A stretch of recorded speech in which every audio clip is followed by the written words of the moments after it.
Hello. Welcome, nerds. Brave Monday. We're back with yet another episode of Aloft, a post-atomic romance here on GeekSpaceTV. Here we go again. So the gang's back together. Over here we got... I even wrote everyone's name down just in case.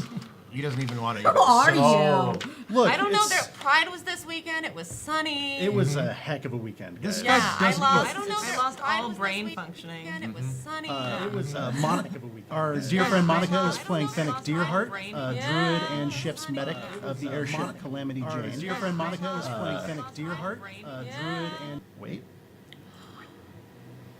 There we go. Holly is playing Londo Coleman, paladin and security officer of the Calamity Jane.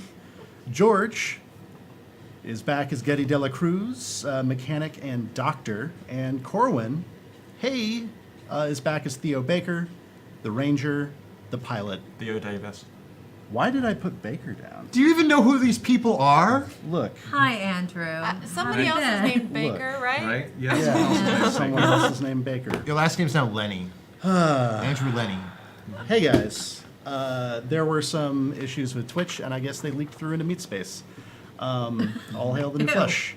We've got announcements for the studio, so let's get into those. We're still giving away T-shirts during breaks for all RPG shows through the end of the week to celebrate Pride Month. There's a shirt there. What are you pointing at? There's going to be a keyword giveaway during the break. We got the T-shirts or tank tops. We got men's or women's. We have our Pride logo or the regular logo. Also, check out our page to get the link to our Spreadshirt store. Behind the Screens returns this Wednesday at 2 p.m. Lauren will throw cupcakes and ostensibly teach Anna to be a better GM. Speaking of things returning on Wednesday, 7 p.m. on Wednesday, Leviathan Distant Stars is back. Which I've been waiting for with bated breath. And Friday, Season 2, Episode 4 of Eat, Pray, Kill. That's right, Steph got back last week, so if you missed Episode 4, there's time to catch up on the VOD before Friday. Nom nom. We're still doing live... We're still live on Periscope in 360 degrees, and is still working on getting those 360 VODs to YouTube. But in the meantime, if you're watching this right now, you can head to Periscope and check it out in 360. That's right. Your overpriced nerd garbage has to get used somehow. No, it was a fine investment. So welcome back, guys. Hi, Andrew. Hi. Yeah, I'm not gonna live down getting everyone's names wrong at the top of the show. So let's go right into it. What happened last week? Well, last week... What's the romance? I'm gonna It's get like a into that. Piccadilly. In the comment section. So last week... They're like Cardassian mystery tales. Last week, the crew of the Calamity Jane made it all the way back to Hill City from Keystone with their ambassador in tow. The wee little black kitten with the psychic, what are they called? Ossicones? Ossicones. Little fuzzy balls in between his ears. You said the secret word.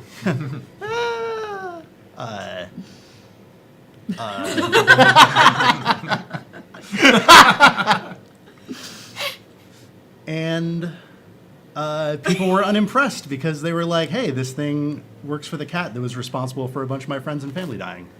So after some tense negotiations, you guys got settled back in and sent back out on your first or the next leg of your shakedown cruise, which is... And the city is going to take a trip on the... They're going to repair the train? Yeah. Yeah. They have tentatively agreed to establish connections with Keystone and not go to war with the cat. Yeah. Yeah. Yeah. And we were very concerned about whether any of the animals we saw had opposable thumbs that could be used to drive the train. Raccoons, you were Raccoons, saying? Maybe yeah. raccoons? Possums. By the way, this does reinforce the fact that even after the apocalypse, all look at that little face is still a valid negotiation tactic for a cat. Yeah. Yeah. Also, I'd like to issue a correction. They're not Cardassian mystery tales. They're enigma tales before anyone yells at me on the internet. Thank you. Good Good catch. This Don't is- add him. Like there's a Star Trek show on Geek Space, or if not, there will be. But I know that there will be somebody watching who will get angry at that. So someone on Twitch right now. You know, thank you for looking out. Looking out for that brand. Just trying to cover my bases. So we're back in the air. We're gonna establish the flying away scene, and then we're gonna go back for a couple of flashbacks to right before you took off. So to paint the picture again, beautiful 400-foot long airship. Its envelope is a patchwork quilt, sort of earth tones of all the different like canvas and tarps and stuff that were salvaged to rebuild the envelope. The front of the gondola looks like the front of a small pleasure yacht, and then behind that, it's a bunch of repurposed train cars, building things out, and it like a bendy black bonnet. It's wearing that big, flexible solar collector mat that's powering the 4 rebuilt propeller engines that are pushing it along east from Hill City towards Rapid City. I like imagining it as in a bonnet. A little bit. It's got some scrunching on the ends because, you know, it was... I just really liked the alliteration. Yeah. Oh, Yeah. thank you. Yeah. Also a So, bonnet on like a patchwork quilt, like just like she's like a fancy lady or something floating through the air. and behind you on the ground, you can see, like, imagine the perspective pulling back to the landing field where you took off from, and all the townsfolk are gathered again to see you off. You'll probably have to come back and leave a few more times before it gets old. But yeah, they're seeing you off to Rapid City, where you will hopefully come back with a load full of salvage. So, Yeah. yeah. I want to hop back. So, Theo Davis, while he's loading his gear, your mentor, Rose, the senior ranger, sidles up to you. No wine on her breath this time. Really? Yeah, None? none whatsoever. Okay. Dressed in her sort of like town version of her ranger garb. Not super camouflagey because she doesn't want people to run into her. Ranger problems. Yeah. For real. Yeah. One day you're walking around in a predator suit, another day someone's just walking right into you. But she meets you there, and one thing is she has a gift for you. Is she just has a full quiver of arrows for you. So she's the one who taught you how to build your bow and how to fletch and all that stuff. So a little send-off gift. The bow is quite fletching.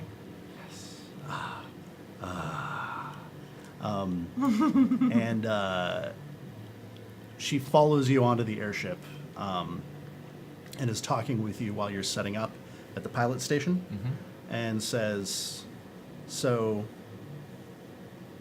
Theo, while you're out there, there's something I want you to keep your eye open for me. Of course. So,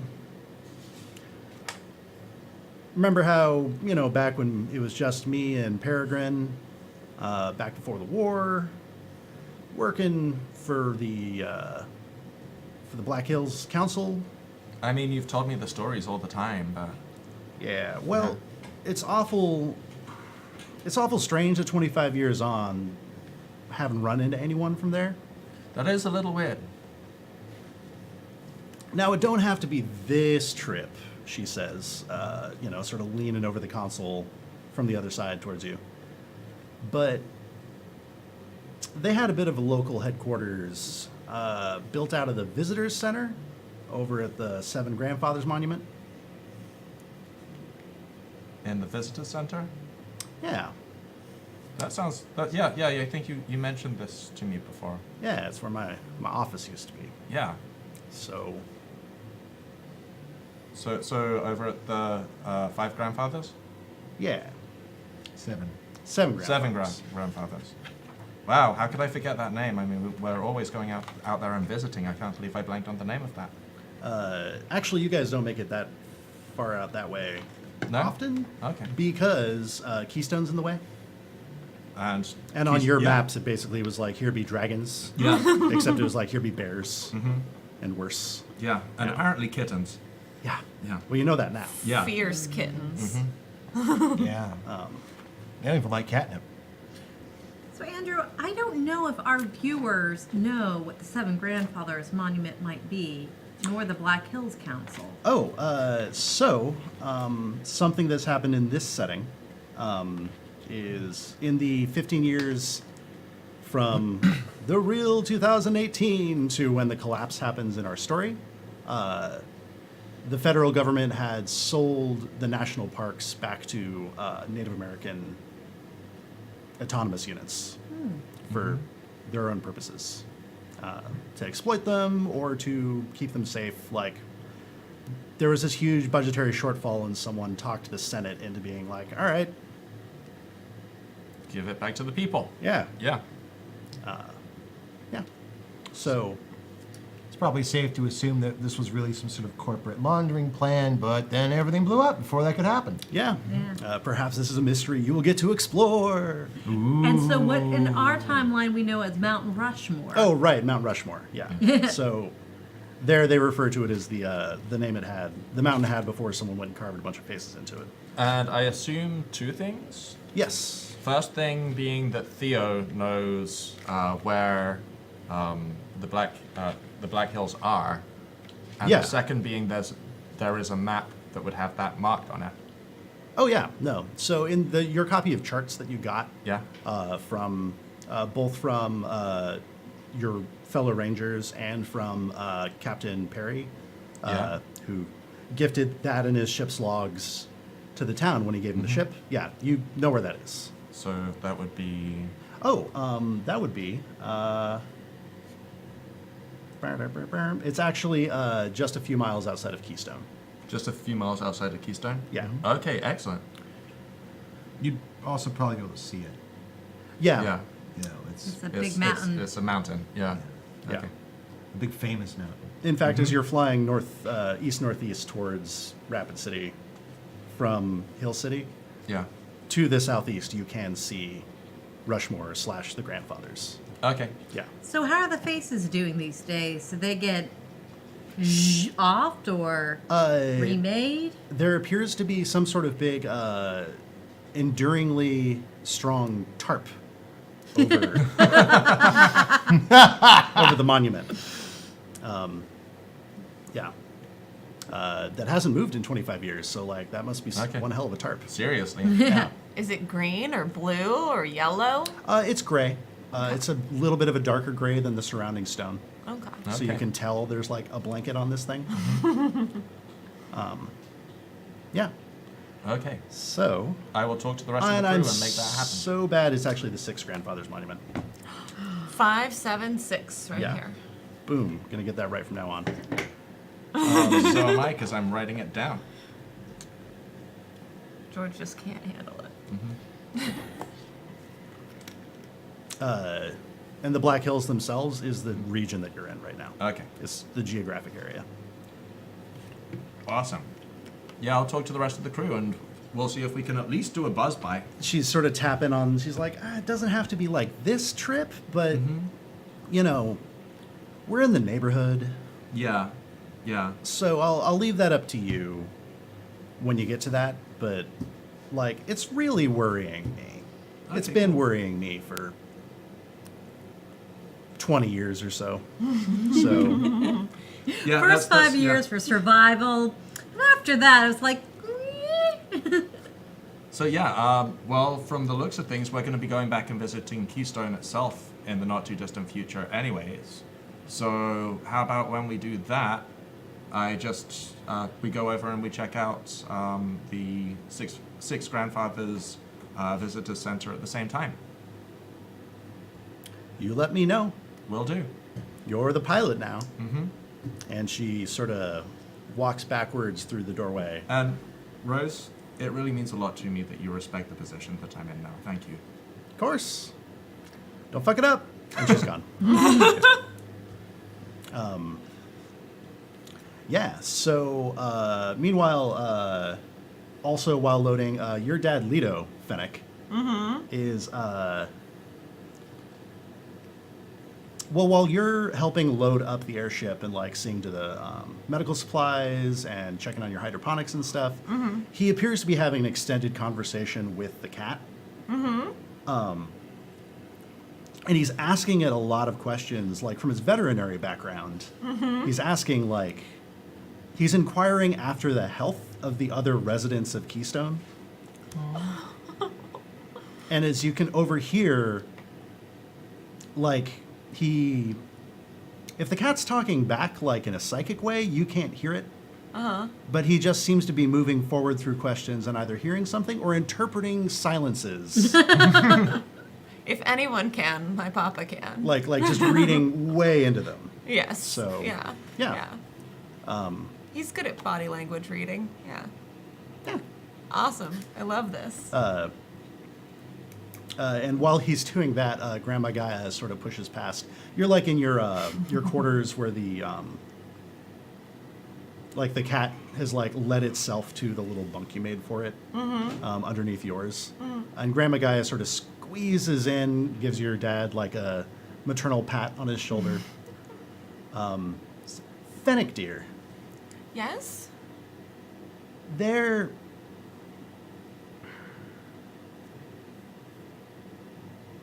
She pulls the door closed, and like now the space is real crowded with like you, your dad, Grandma Gaia, and like the amount of personal space that the cat takes up on its own. Yes. And says, "Well, now that you can," and then like with a sparkle, she's like, "Now that you can turn into beasts."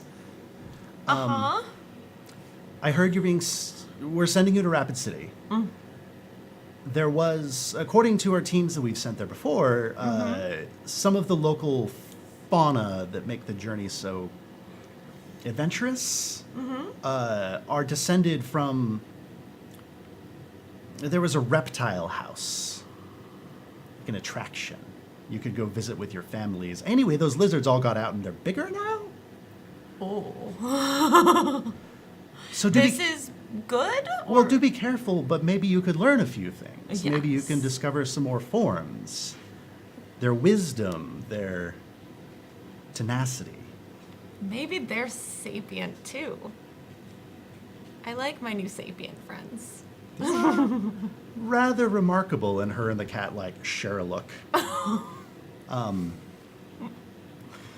But remember, if they don't want to talk to you and they do want to eat you,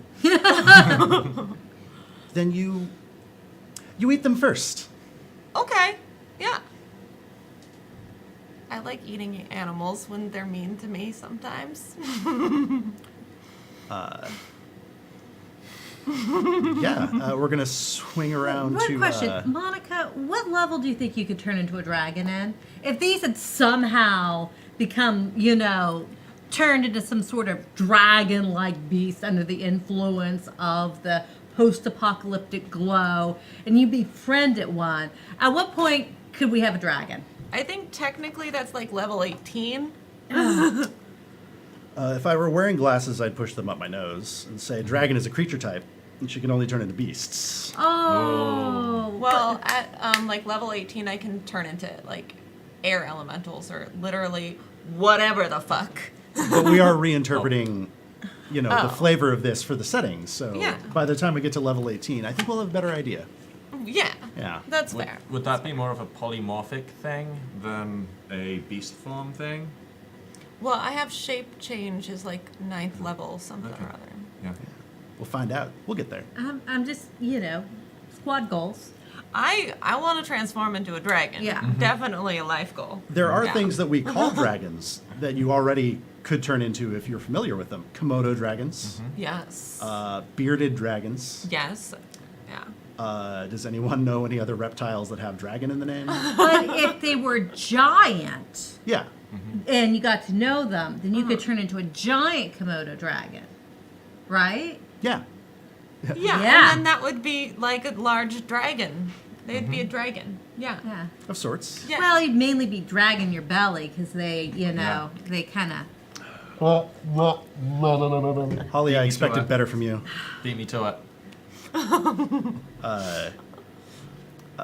So speaking of Holly, and Holly's character Yolanda, or Londo,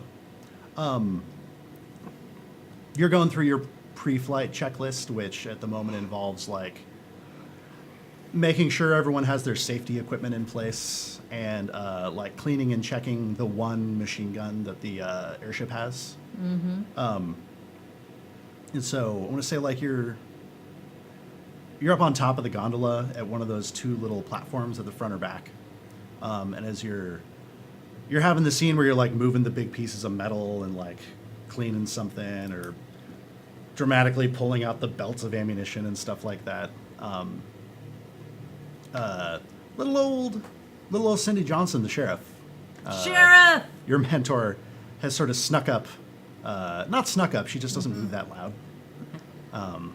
Up to you. Yolanda. Ma'am. So, Rapid City, huh? I used to make the Rapid City run myself. Oh, really? Yeah. We're not the only ones who know that there's treasure in that boneyard. Did you ever see any other airships? You know, I thought I saw one once, but no one else in the group could sort of agree that that's what it was. They all thought it was something like a dragon or a mighty bird or something. We all scared a little easier back then. So, I'm more concerned about the fact that the other scavengers we run into out there ain't the kindly type. Cannibals? And she shares a look because she knows you're always asking about the cannibals. There was a cannibal incident as a child, and it's left teeth marks on my soul. Teeth marks on your soul. I gotta No. tell you, Hollywood can't wait to take a bite out of some cannibal. Yeah. And so that's really Yolanda's like end of every flow chart is they're fucking cannibals, aren't they? So because it's just that's the degradation of which humanity has lowered itself in these harsh days. But I'm sorry, Sheriff. Continue.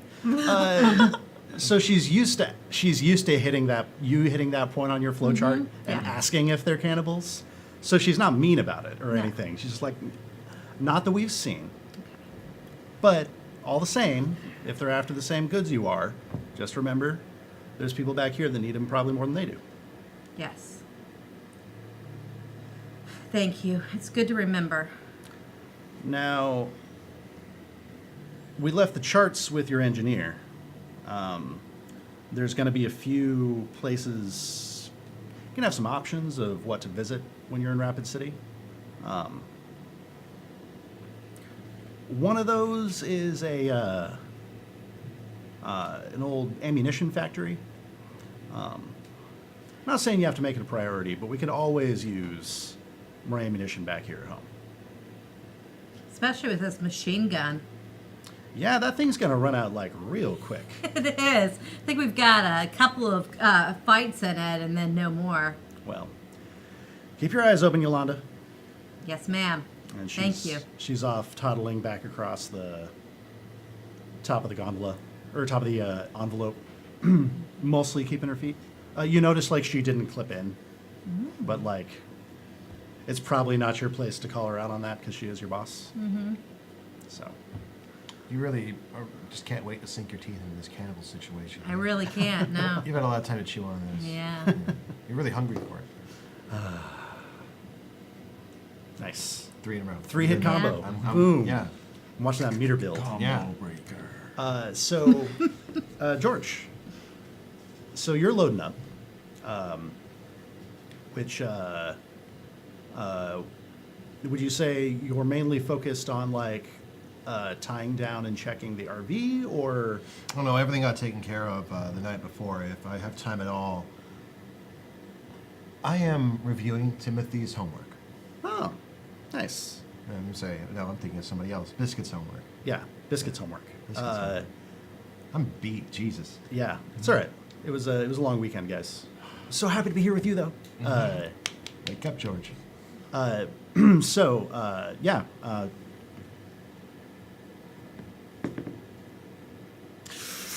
biscuit. How's Biscuit doing? You know what? You can see that he's learning. You can see he's making progress. You can see he's not getting everything. Well,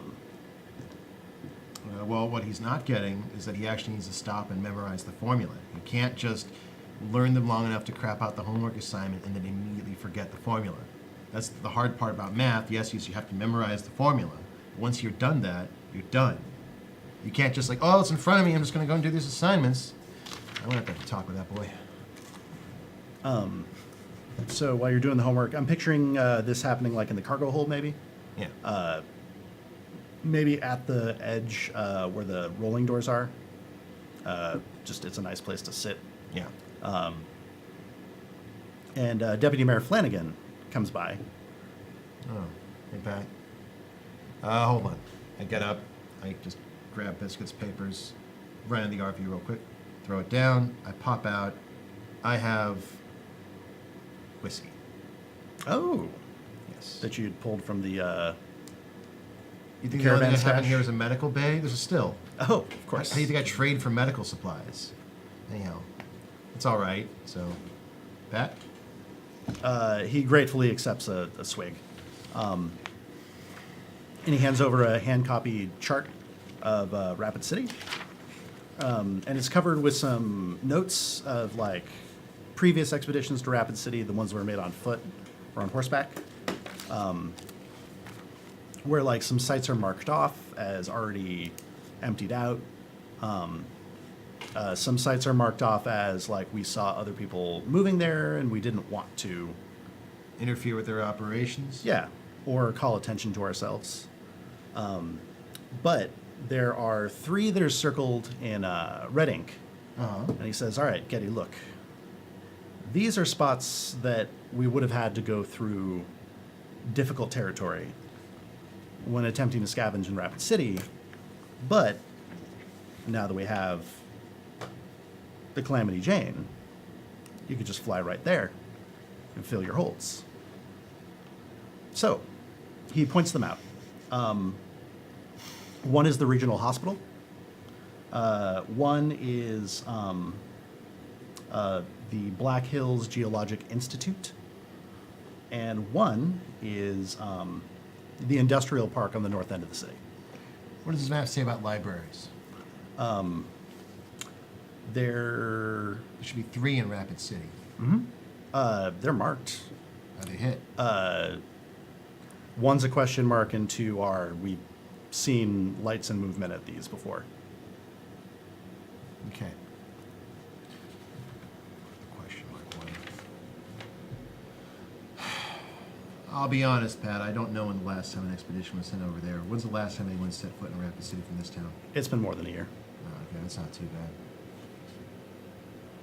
Do we have any regular groups we ran into over there? There was one, well, the ones that didn't shoot at us or run away from us. There was one kindly old scavenger named Portia.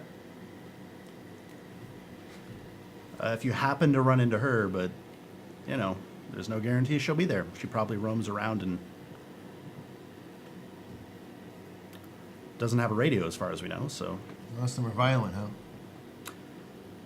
Yeah. My experience they has are. been unusual. But that's why we bring a security team. What do we need right now for municipal projects? The plumbing situation is handled for the most part. We have spare pumps. Yeah, well, to be honest, our needs are fairly equally split between more medical supplies, more building supplies, or more defensive supplies. If you go to the hospital, which surprisingly, I think it's because, and he points out that, like, these districts around it were burned out and to a large extent impassable, collapsed roadways and things like that. Probably find medicine and medical equipment there. He points at the industrial park and he says there's a number of companies that were operating here that had construction equipment, construction supplies. There was even a ammunition factory there. And then he points over at the Black Hills Geologic Institute. And he's like, well, that was a mining college. Probably more useful building supplies, things we can use to increase the town's manufacturing.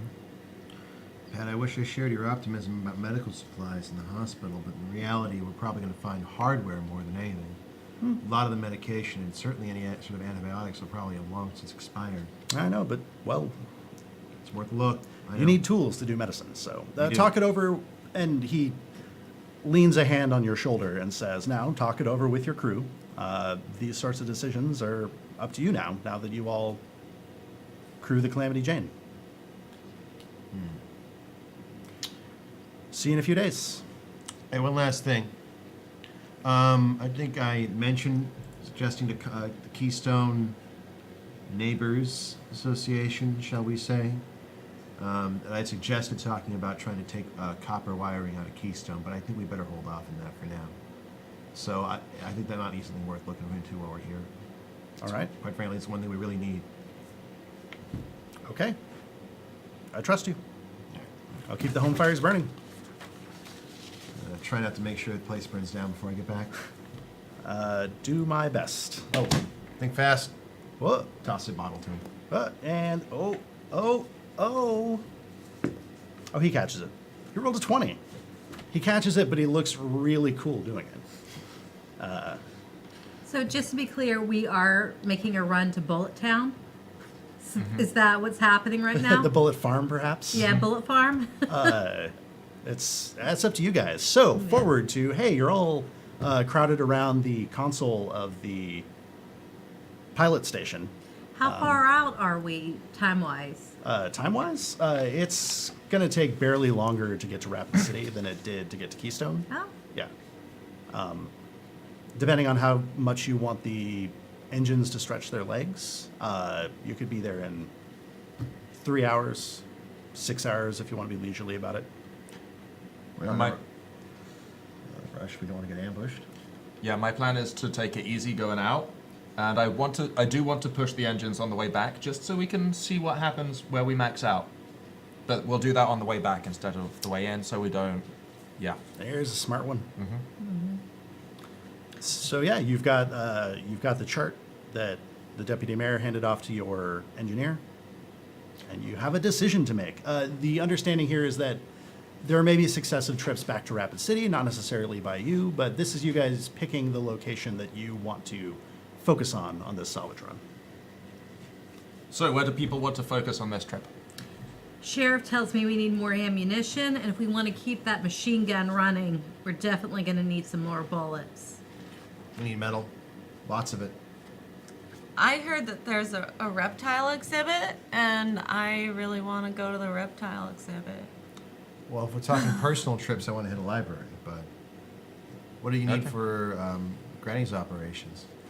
Well, she specifically brought up that there might be some flora and fauna around the area that we could look into, and also that I could possibly learn new reptile skills by hanging out with some reptiles. What about the town, though? What do you think the town needs? The town could use the flora and fauna. The town could use me having cool reptile skills just as much as it can use a really great machine gun with ammunition in it, because I'm a weapon. She is. She is. Your body is a weapon. So do we And see? a wonderland. Do we see on the map where the reptile house was? Who's got good history skills? Has anyone got history? Natural 1. Hey. I'll I'm having a roll brain for fart. it anyways, though. I'm not trained, but I've got a positive modifier. That's a 9. Cool. Yeah, go ahead and roll it just to see if you can pour over. This is a That'll do it. this is a hand copied map. Judging by the lines, it looks like this used to be like a Google Maps printout that like landmarks have been carried over with like more or less good fidelity. So what was that roll? So with a +2, that was a 22. Oh, great. Yeah. Oh, sure. All right.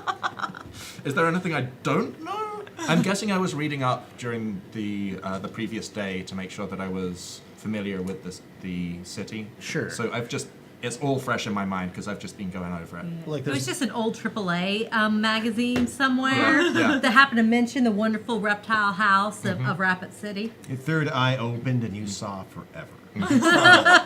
And it blinked.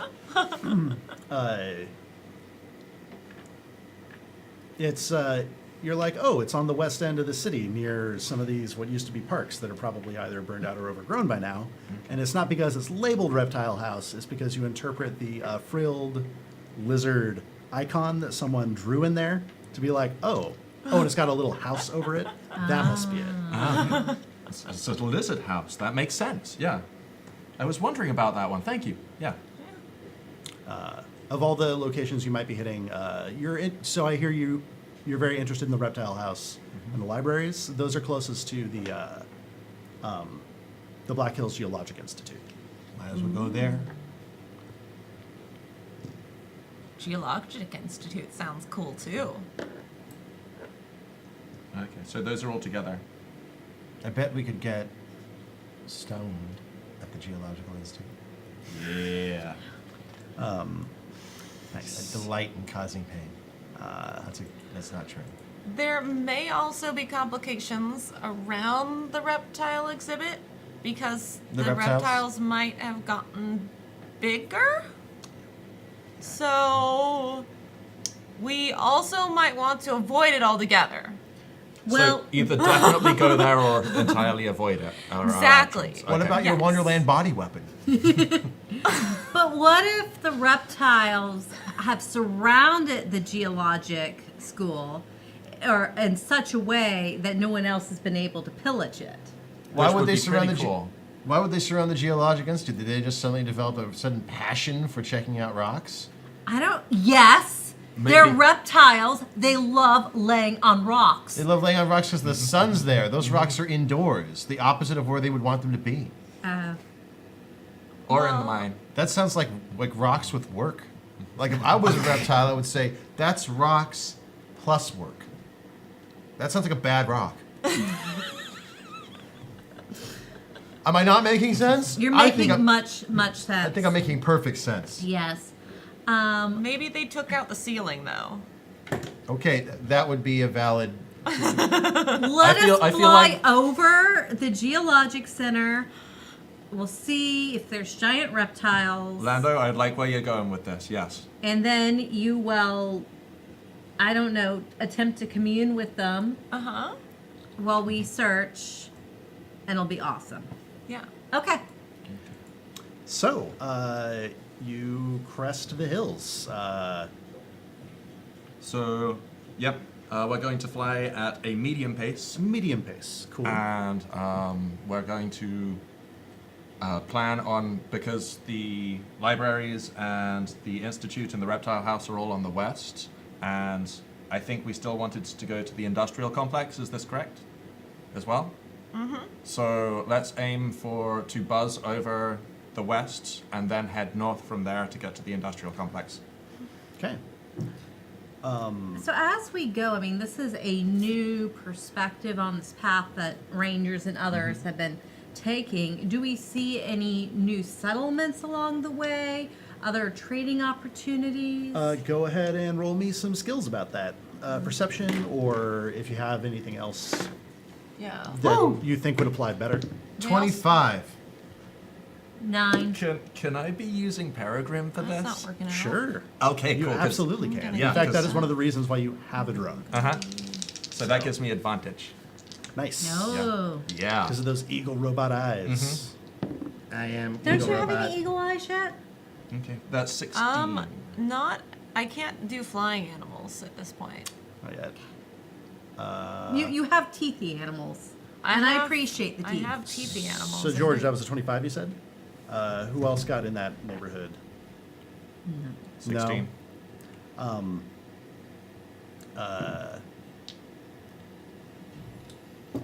You can corroborate then what Getty says very easily.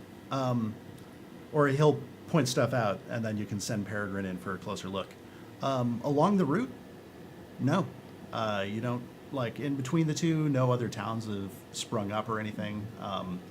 The one that's a bit to the south, one of the two ways you can head in, Rockerville? Rockerville still is as dead as when you first scouted it. Rock's not dead. A few years after. Oh, it just smells funny. Yeah, Rock's not dead. It's just, it's just on the road. It's not residing at Rockerville. Okay. Yeah, Rockerville's still dead. You notice that the paths you were asked to, the trails you were asked to scout out on this trip look pretty clear. It doesn't look like there's been any major tree falls or landslides or anything that would block them.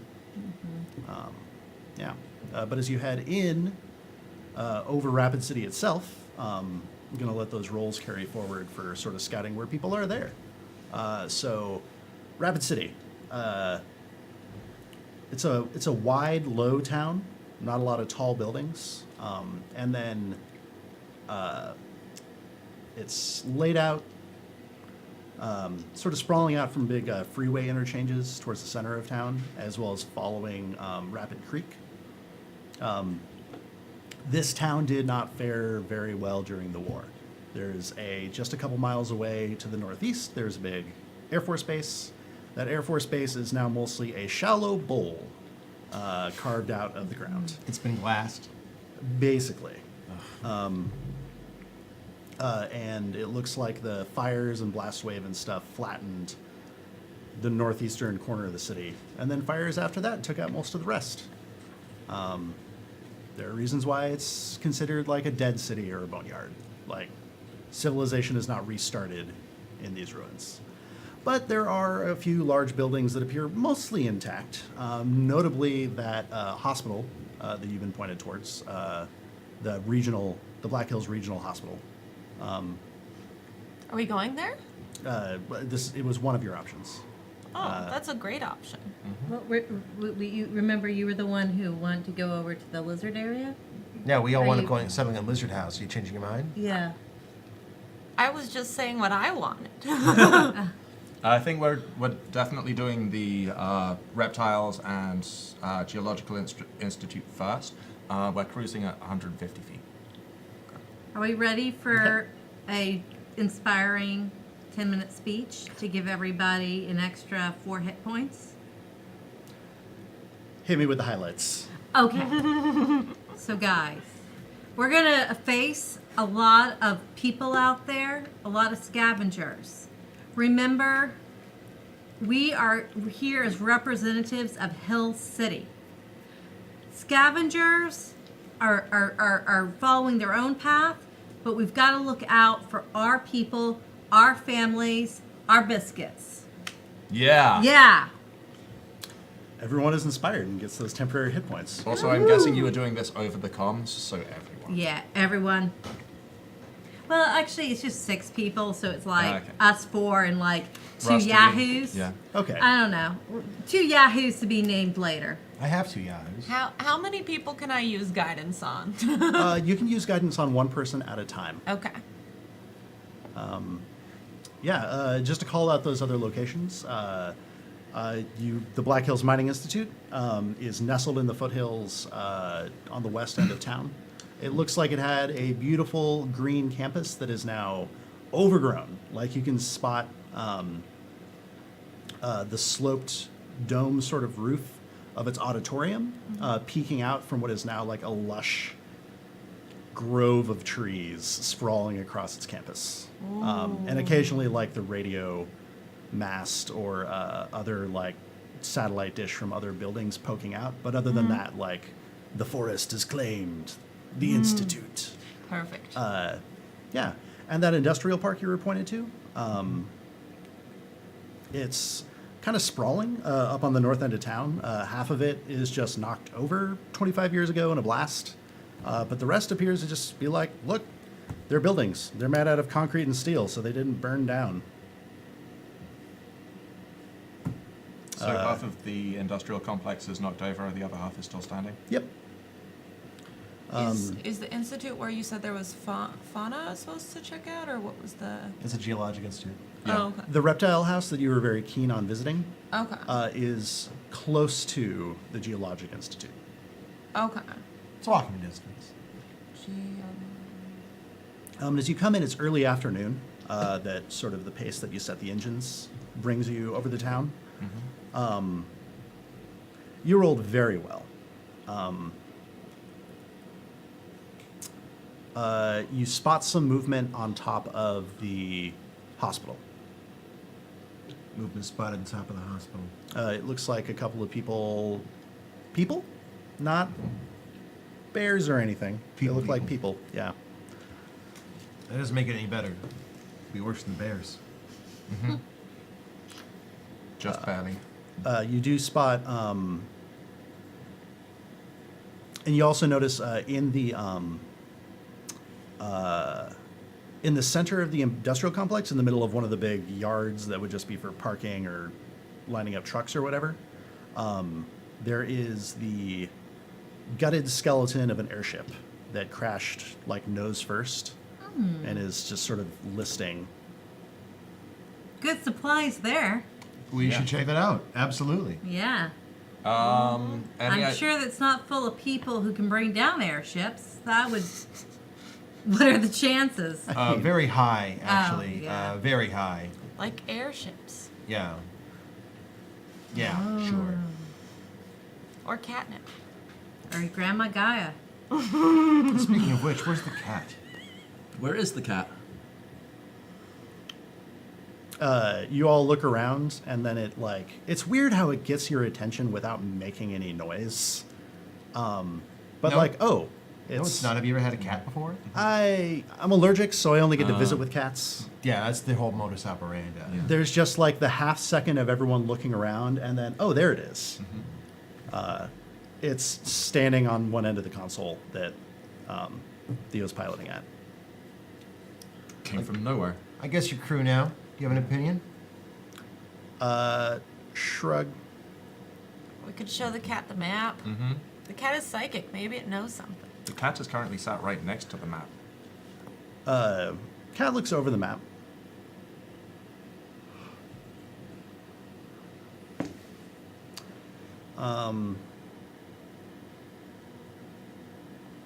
And like licks a paw and just starts doing one of these. All No right. meaningful opinion? You So- ask it. No Yeah. meaningful opinion. No meaningful opinion? And that's not an insult. This is your first scouting mission with an airship, so...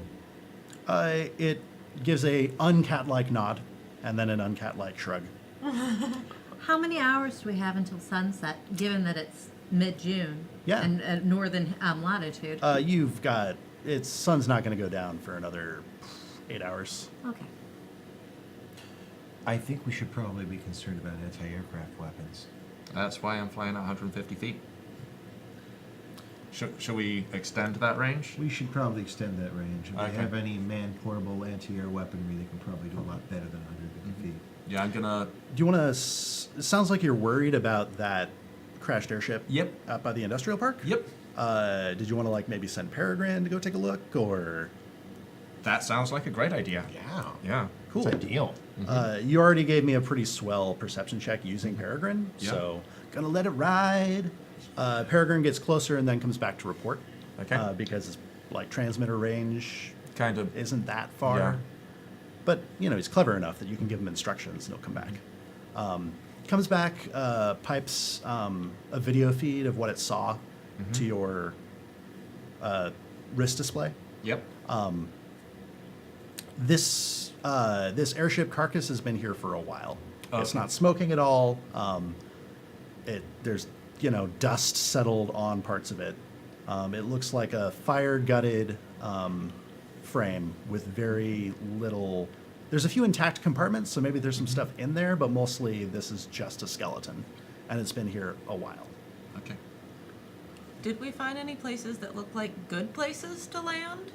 Yeah, actually, at each of those 3 spots that were highlighted for you, like the roof of the hospital looks like a good place to moor. But there's people there. There's people there. Yeah, you could also maybe send your robot to check them out. your robot with 1 hit point to check them out. That sounds like a great idea. That's awesome. Have it face tank everything it sees. With the cloak over it, so it looks like a ghost. You have your voice popping for boo. I am the ghost of someone who died in this hospital a long time ago. I'm spooky. With its little propeller going. Yep. The obvious. Worst Dread Pirate Roberts ever. I am the Twin Pilot Robots. The top of the auditorium at the Geologic Institute looks like a good place to sit down. And in the industrial park, there's just tons of flat open space. Okay. So, All right. Shall we start with Plan A and go down on the auditorium? Is there a middle ground?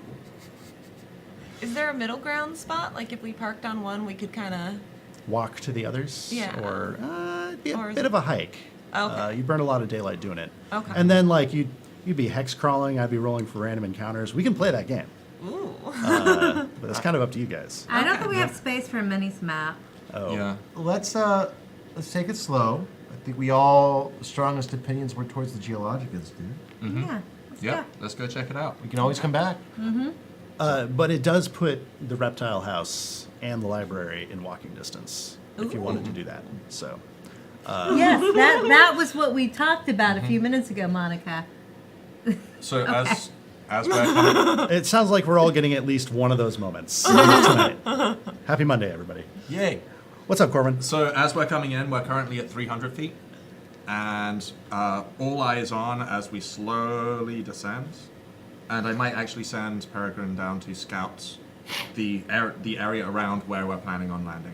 So- Okay, so Geologic Institute, big auditorium, with like a little suggestive of the like a thing everyone knows in their heads is like the Sydney Opera House, how it slopes upwards as well as around, but like the cheap aluminum version of that, not the grand old thing. Yep. I'm like, if you've been to Whitworth University, it's their auditorium, is what I'm thinking of specifically, but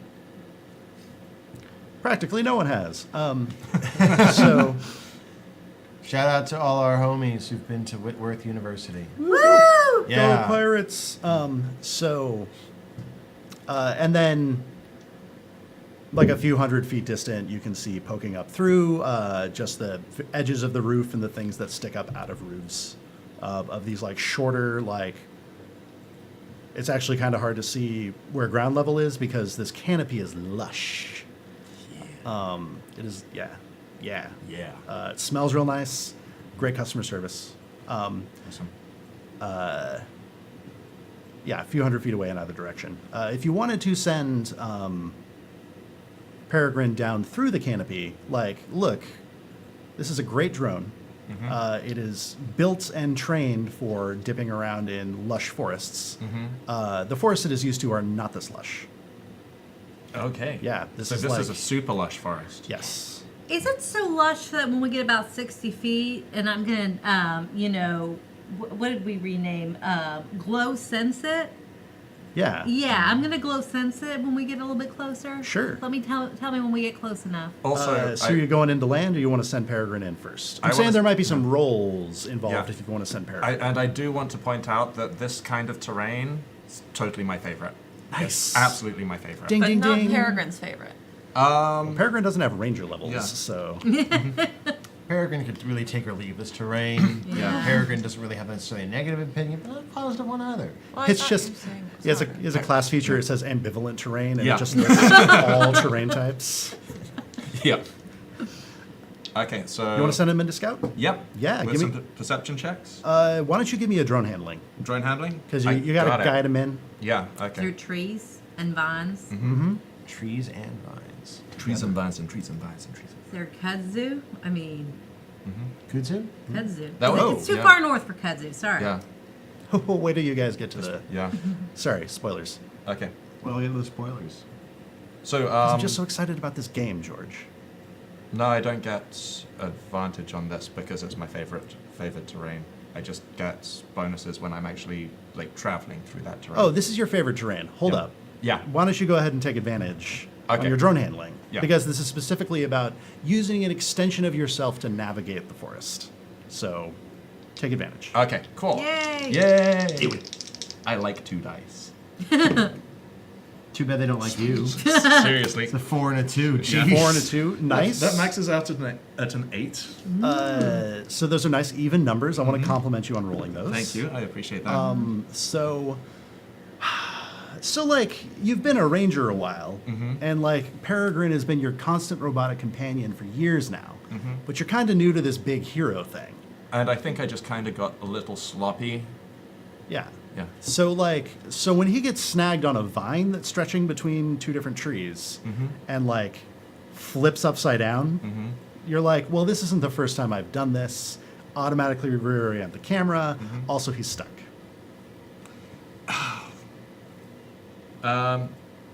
Guys, Peregrine's kind of stuck. What do you mean kind of stuck? It's a flying drone. I rev up the engines, try and do the basic escape. Would you like maneuvers. me to drop down in a rope and free him? If you wouldn't mind, that would be great. Not at all. Okay. I want to get a closer look at these woods. All right. All right, so I'm gonna go down a rope to where Peregrine is and try to, chop him out of that vine. Dope. You don't need to chop. You can just grab and pull. I'll latch on to the So rope so I can. So we still haven't pulled the airship in to land it on top of the auditorium. You're just going to Yeah. hold station Yeah. right above where... Cool. You can give me a piloting check. I will give you a piloting You can give check. me an athletics check. So Athletics. piloting is Dex or Yes, use Dex for this. Dex and And your proficiency. proficiency, yeah. So I rolled a 1, Cool. so I got a 5. This is great. So you're clipped I in. got a 24 though for my piloting. Well, thank you. This It'll be is- very steady as I fall into the forest. It is very steady, and that's why when you lose your grip, you do a controlled zip line thing down instead of just falling through the canopy. Like a sarcophagus dropping out of an airplane. This is why you're our Does she paladin. fall so well that she falls into the drone and they both go down? Well, here's how it plays out. You, with a satisfying zzz, descend through the rustle of leaves as you come down through the canopy. These trees are not like the ones closer to home. These remind you more of the trees you'll see like around like that big greenhouse that Lido has and Grandma Gaia, like the more wet territory trees, as opposed to those nice dry spruces and pines you're used to around home. And like that's like a picture perfect like Tarzan quality vine that Peregrine is stuck on, and you reach out and you give him a nice pull. And he remains stuck, but the other end of the vine doesn't, and now you and him are swinging. But like super well. That's my Tarzan yell. And you end up not taking any damage, but you do tumble a bit and hit the, what do we call it? The floor in a forest? Yeah. Yeah. That's the floor. Yeah. Okay. So is Peregrine with me? Yeah. No, I freak. Like once you've hit the ground, then the vine shakes loose. So I take a quick look around using my glow sense. Yeah. And is this glow affected? It totally is. Like a Yeah. like a higher ambient level of change than you're used to. Yeah, so I'm gonna bring Dustful Peregrine off and see if I can get it, and I turn and I report back. Oh my god, Lando, are you okay? Oh yeah, but this forest is not right. This is not a normal forest. This forest should not be. And you're stuck in it now. Yeah, but I'll meet you guys over. No biggie. Okay. Stay in contact. Yeah, keep Peregrine with me. Yeah, I'll yeah. walk over to the auditorium. You guys talk. Yeah. Okay. I want to talk about your glow sense again. All right. Because you get a bunch of information when you use it. I do.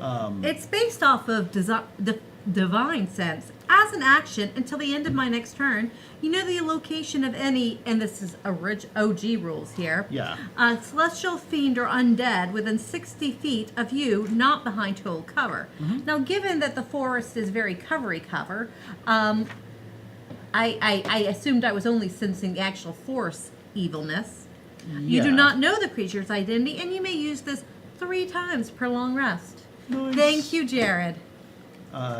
Wait, is it evil? No, sense it's not. evil? It's not evil.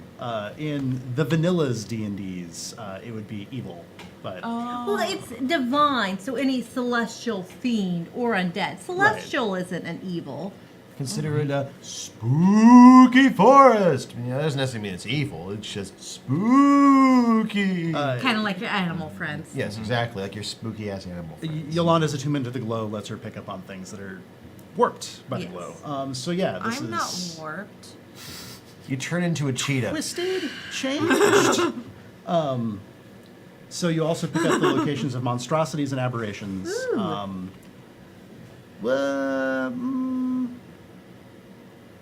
yeah, and anything that's close enough to be like, well, this is a normal animal, but it is clearly more itself than it should be. You're picking up a bunch of pings of glow-warped beasts around you.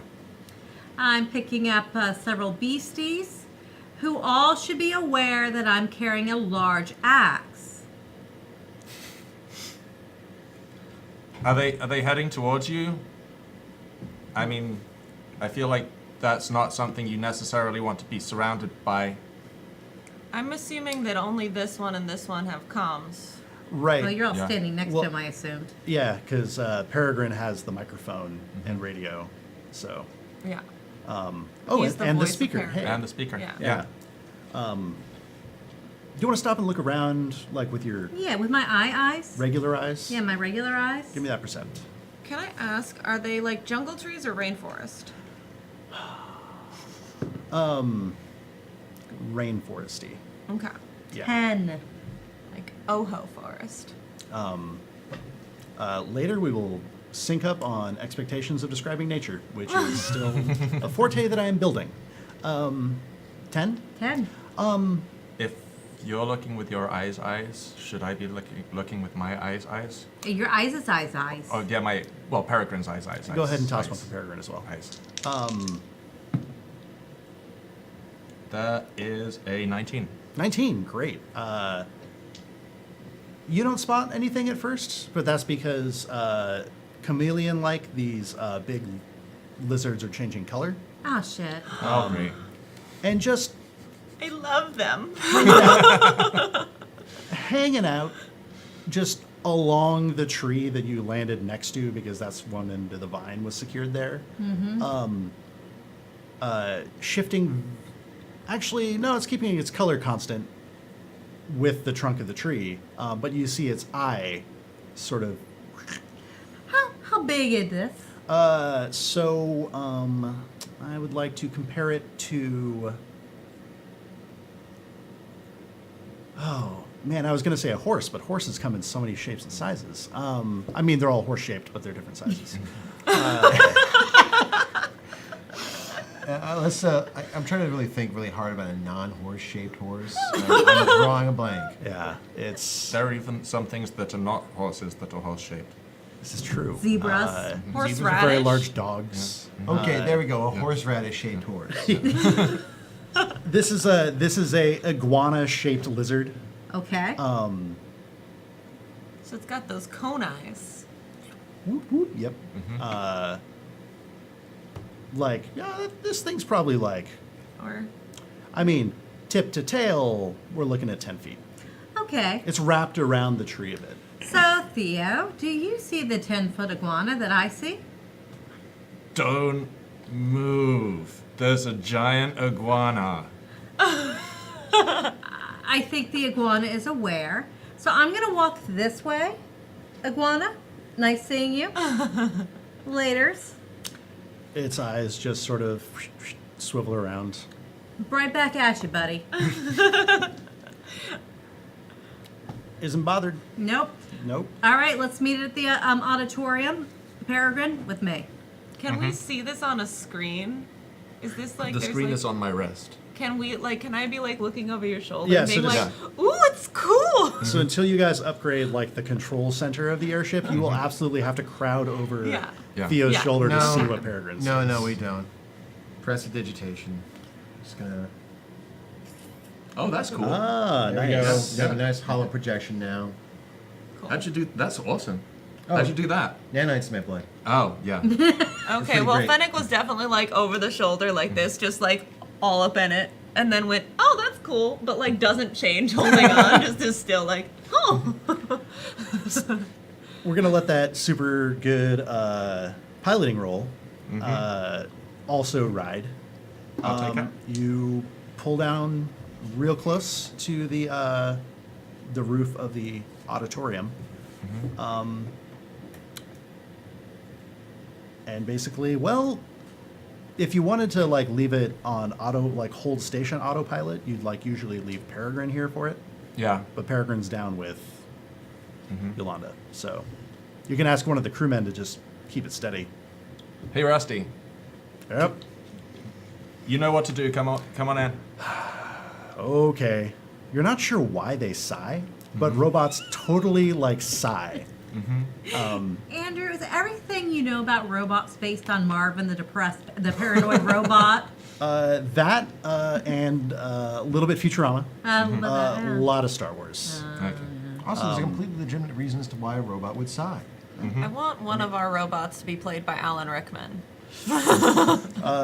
Noted. Can you afford him, and do you know the necromancer who can get him? Right? Also, there's a completely legitimate reasons why a robot would sigh. Oh yeah, Actually, for communication with humans. exactly. They Yeah. Signal take some we time to understand. actually try to figure out human social tics, and they'd also they'd probably be honestly like a robot dissertation, and probably like nights in the robot equivalent of a shower about the word Yeah. verbal commas. There's a long series of clanks, and Rusty shows up, polishing one of the tools he was working on something with, and sticks it in his overall pocket. I know now why you sigh, but it is something I can never do. Thank you, George. Thank you. T2 reference. I don't know if everybody got that. Out there in internet land. Yeah. Yeah, he takes over. Okay. He also goes to crack his knuckles, and his joints just sort of whine a little bit. I got it. And he takes his seat, and I guess we're going down to the rappelling. It's close enough that you don't really have to rappel. You just roll open one of those big wheelie doors on the boxcar sides of your cargo bay and just hop out. So let's have you and you and you on the team that likes to go away from the airship. What? Yeah. These? Yeah. Yes. Us? Yeah. You'd like us to leave the airship? We're the team that goes away from the airship when we need to. The away team? Yeah, That's a great name for it. I like it too. Yeah. We should coin that. Okay. Yeah. Okay. So let's have this. We be just the, came up with it. Yeah, I think actually someone may have beaten you to the punch in a way team. No. Nah. Do you study classics at all? Okay. Not really. Okay, so every Thursday, I bring the RV out to the fields, and I have a movie night. You've never been to one of my movie nights? You mean the Star Wars night? I've been to your Star Wars night. Well, we also do the Star Trek night. But I've been to the Star Trek night. Yeah. You can hear them. Like, you're at the front doors of this auditorium. What is that? Why you handed out all those red shirts? I didn't hand out any red shirts. That would just be insulting. Also, I need the fabric. So what Londo can see from the front is there a wide glass front to this auditorium, a series of double doors, and most of the glass panes have been broken because there's just like really aggressive foliage growing through the front of this building. It looks like you could probably hack your way through some of it, or try one of the doors. Kind of up to you. Yeah, It's dark inside, no lights on. I'm going to try one of the doors because there's a non-zero chance that the foliage would attack me if I started hacking it. You know what? This is no longer my first rodeo. This is technically my second rodeo. Uh-huh. And I am not going to start hacking the evil. Well, I'm sorry, the affected foliage. Cool. You try one of the doors and ka-chunk. It's not. I use Looks the like. axe on it. Oh, smash. Yes. Okay. Yeah. With a terrific tinkling of glass because you only break things with style, I think. Yeah. Crash, you're into a wide auditorium lobby space. There's ramps going up on either side. Looks like a couple of hallways going off to offices. And then another series of a pair of double doors that would lead into the auditorium space itself. Little ticket booth off to the side. The doors are closed, except that, one set is closed. One door is closed and the other is like peeled off its hinges by some massive like trunk or vine or something that's grown through the lobby into the auditorium. I'm going to hold up and wait for the others to join me. Is the cat with us? Yeah. Okay. I look down at the cat. I really think you should stay at the airship. How convincing do you want to be? Because this can go to dice.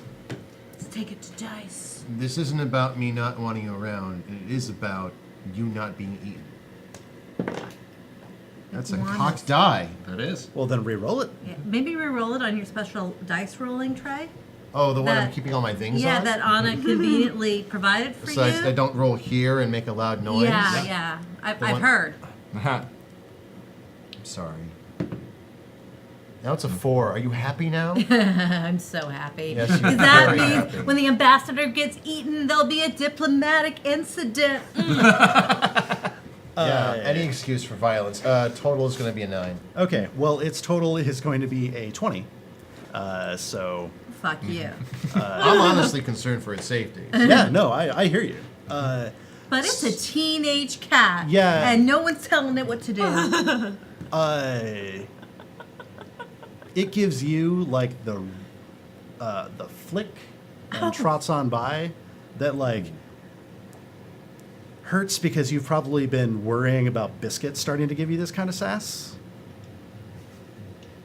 No, No? Biscuit doesn't give me this kind of sass. Oh no, it's because he's not Yes. old enough yet.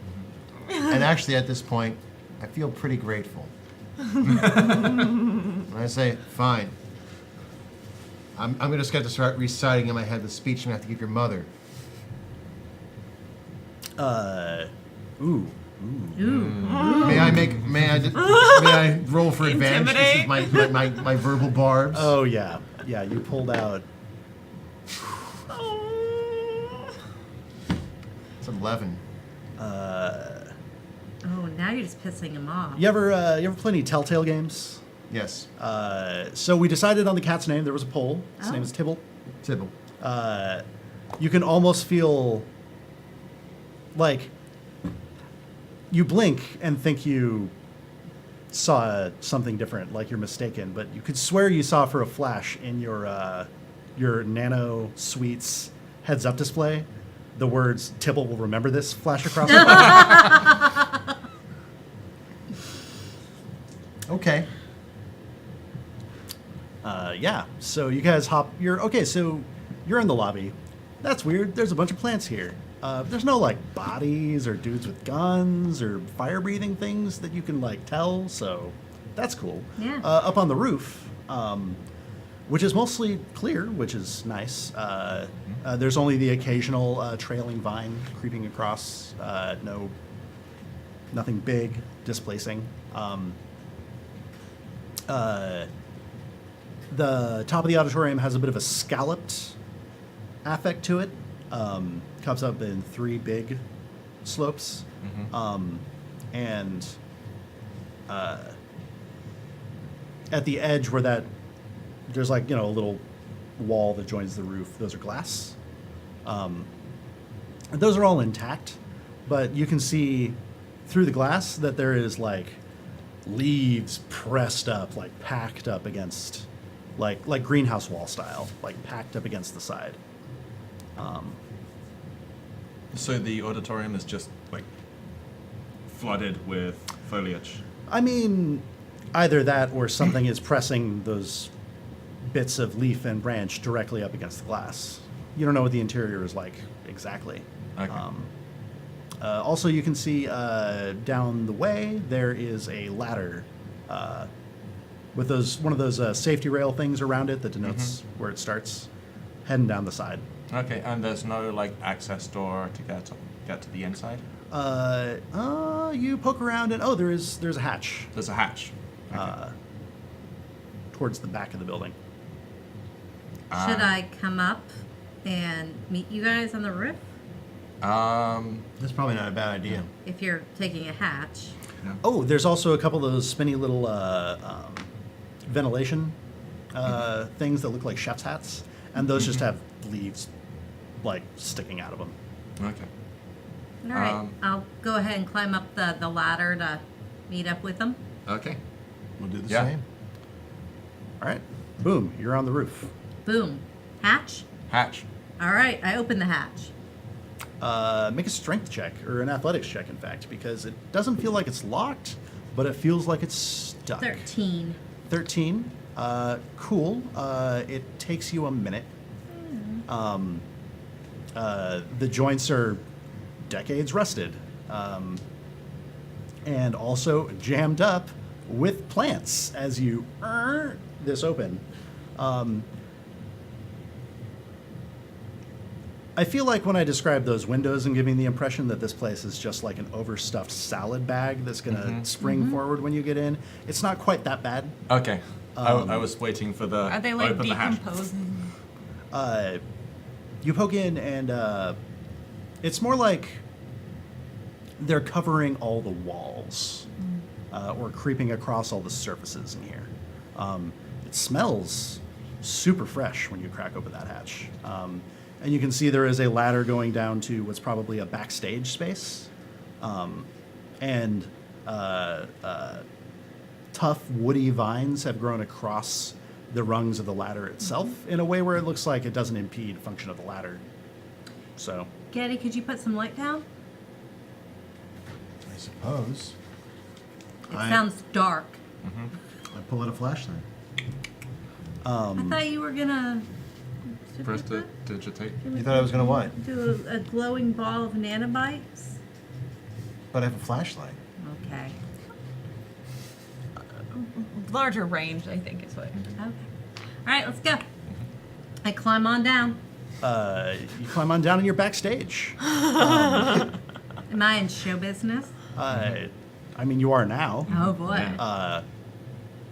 Climb on down and you're backstage. There's a pooled around you at your feet is a moldering old, like heavy crepe curtain that was blocking off this part of backstage from the other part of backstage where the main curtain is. Main curtain also still hanging, but also decaying. It looks like a bunch of plants have sent little creepers through it. And out, well, does everyone descend, or because you got to get that light in there? Yeah. Yeah. All right, you all file down the ladder. You're not bothered. When you get in, you shine the light around, and you see that the seats have been covered in. Someone shoveled a bunch of soil in here and used the rows of seats as a guide, and it looks like they've planted. Well, not crops exactly, but something, because all of these massive vines and trunks that are springing up are all trace themselves back to like every 2 or 3 seats in the seating section. This is where they intentional. come out of. Yeah. I'm the last one to go in, by the way. Just, I probably really put it off as long as possible before just sighing and climbing down. They have I'm a assuming weapon, me and the come on. cat just like went and did our own thing while everybody else is doing something. Well, what's so- your own thing? Well, I am going to want to investigate like the fact that the leaves are against the walls in a weird way, Mhm. like what might oppress that, and then like once I'm aware that there's weird dirt pilings, I would go over there. And I don't know what Tybalt wants to do. I'm not going to command Tybalt. Tybalt wants to run towards the center of the room and stare into the mass of plants, and those little fuzzy balls, those ossicones, start to faintly glow. Is the cat talking to the plants? I'm sticking with the cat. Yeah. Sticking close to it. After a few seconds, leaves start to rustle, and branches begin to bend. And the branches and leaves that are all pressed up against the windows up top pull back, peel down, and then they grow shiny, and now they're refracting the light that's coming in, the afternoon light that's coming in through those windows, and sort of spraying it all across the room. Ooh. This is all very exciting, but are we really going to find construction materials in an auditorium? I'm looking at Getty. I'm assuming this place is connected You know to the another answer to that. space. No? No. Like another building. Then the Yeah. exit's this way. It's not. It's not, but now you're on the ground, so you can Okay. traverse to the other buildings. Okay, so there's like I'm not in a hurry to leave, I Open. must admit. there's open paths in between things. Yeah, there's open paths in between the so the aisles themselves, in between the rows of seats, like those are mostly traversable. You'll just Okay. have to duck a few times and step over other things a few more, but you can actually get through them. Okay, I'm just wondering if there's like for the institute, there's like an auditorium and like there's different individual buildings. Yeah. Within. Okay, and then there's like, did we see sidewalks between these things or? So as you were coming in, Yeah. you were still on the airship. Yeah. But I guess seeing through Peregrine's eyes, there's a lush carpet of like really short plants, just covering the campus. But from the sort of shape of the terrain itself, you're like, oh, that was probably a walkway. Okay. That was probably a walkway. Okay. Okay. Well, I'm gonna pick up samples of like like a little sample of the plant that's acting weird. Uh-huh. Like if there's like some part that's broken on the ground that I can pick up that I won't be damaging the plant. Wow. Give me a nature check. Okay. It's gonna kill us all. That's a 21. Yeah. You're looking around, and you can't find one that's recently broken off. And then you hear a meow. And Tybalt sort of looks up towards the translucent, glowing, reflective branches. And one shakes and with a snap descends. to Thank your you. feet. Thank you, Tybalt. Okay. I have so- slowly crept forward. I'm taking a sort of knee by Tybalt, just furiously writing notes. Sure. At some point, I turn to him without making eye contact. I believe I owe you an apology. As we go along, I'm probably going to be trying to pick up things that I don't recognize or seem odd and just gather them. So Not necessarily just here, but- you've seen some weird plants because Yeah. Grandma Gaia is helping cultivate the weird plant situation around Hill City. Yeah. This is something new to you. So speaking of new weird plants, we are going to start winding down towards our mid-show break, and one of the things we do for that is we thank the delicious friends who. Sorry, that's. I've been getting back into fall in London lately. Look, you could still be delicious. Don't let Andrew define you. Why are we back on the cannibalism? I thought we were dropping We that. weren't back into the cannibal. You're back in the cannibalism. Anytime it comes to anything about being delicious, just Lord help me, I'm back in my bullshit. So,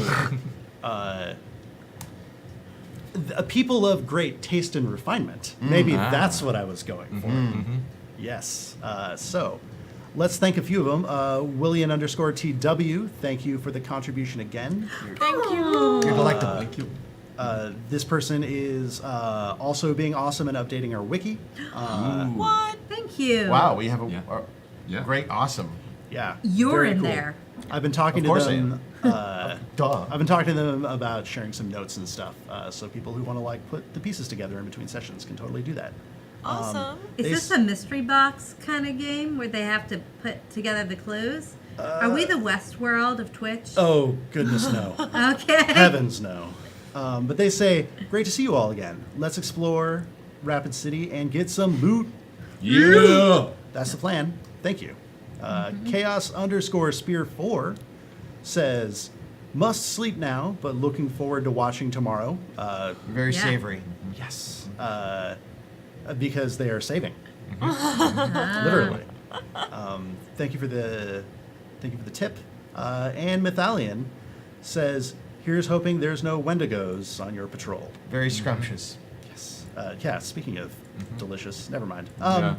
So that's it for thanking our Act 1 sponsors. Back to some announcements before we go to break. Just a reminder, at the end of announcements here, we will have the keyword for the t-shirt giveaway we're doing during the break. T-shirt giveaways are continuing during the breaks of all RPG shows through the end of the week to celebrate June, which is Pride Month. If you check out behind George and Corwin over here, there's an example of one of those awesome GeekSpaceTV shirts. Is that one of the boobed cuts? Yes, this would be, according to industry standards, a women's cut. Well, Tank. I, Oh, no. I don't think we should make assumptions. That is just the with boobs cut, and there's a without boobs cut, and you know, whoever. Hold on. you Some know- people who are embreasted prefer the baggier cut of a Yes. men's. Yeah, they like that nice tent feel. You know, live your life. Whatever your relationship is with your chest, And your we have a clothes. T-shirt for you. That's right. T-shirts or tank tops, men's or women's, Pride logo or regular logo. Also check out our feed for the link to the Spreadshirt store. Get that extra large, swear off pants, just stay in bed, eat cereal. It's great. Oh, we got another donation coming in. Dope. Let me refresh this page. Who's tender? Show us who's tender. Tender-hearted is Mike Kozar says, rat, rat, rat. I know Mike. And We're all like, oh, is that a? It's an inside Yeah, joke. yeah. Thanks. thank you. Thank you, Mike. Much appreciated. Giveaway phrase is exclamation point Tybalt. Exclamation point Tybalt. Go ahead and check the chat. Is it TYBALT? Yes. Awesome. Yeah. Nice. You've done the bard No, proud. I spelled it with an I. T-I. Well, then check chat for the spelling that we're using for our giveaway. Yeah, now you have to use our chat, which means you're going to see others other people who sent us money, and you're going to feel ashamed that you didn't send us money. Whoa, whoa, whoa, whoa.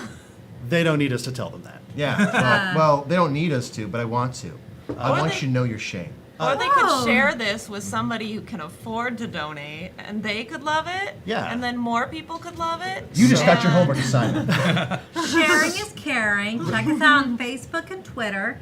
Tell your friends, tell your family, tell your East Coast and other off time zone people that they can watch off live stream, because I know 7 to 10 is rough for some people.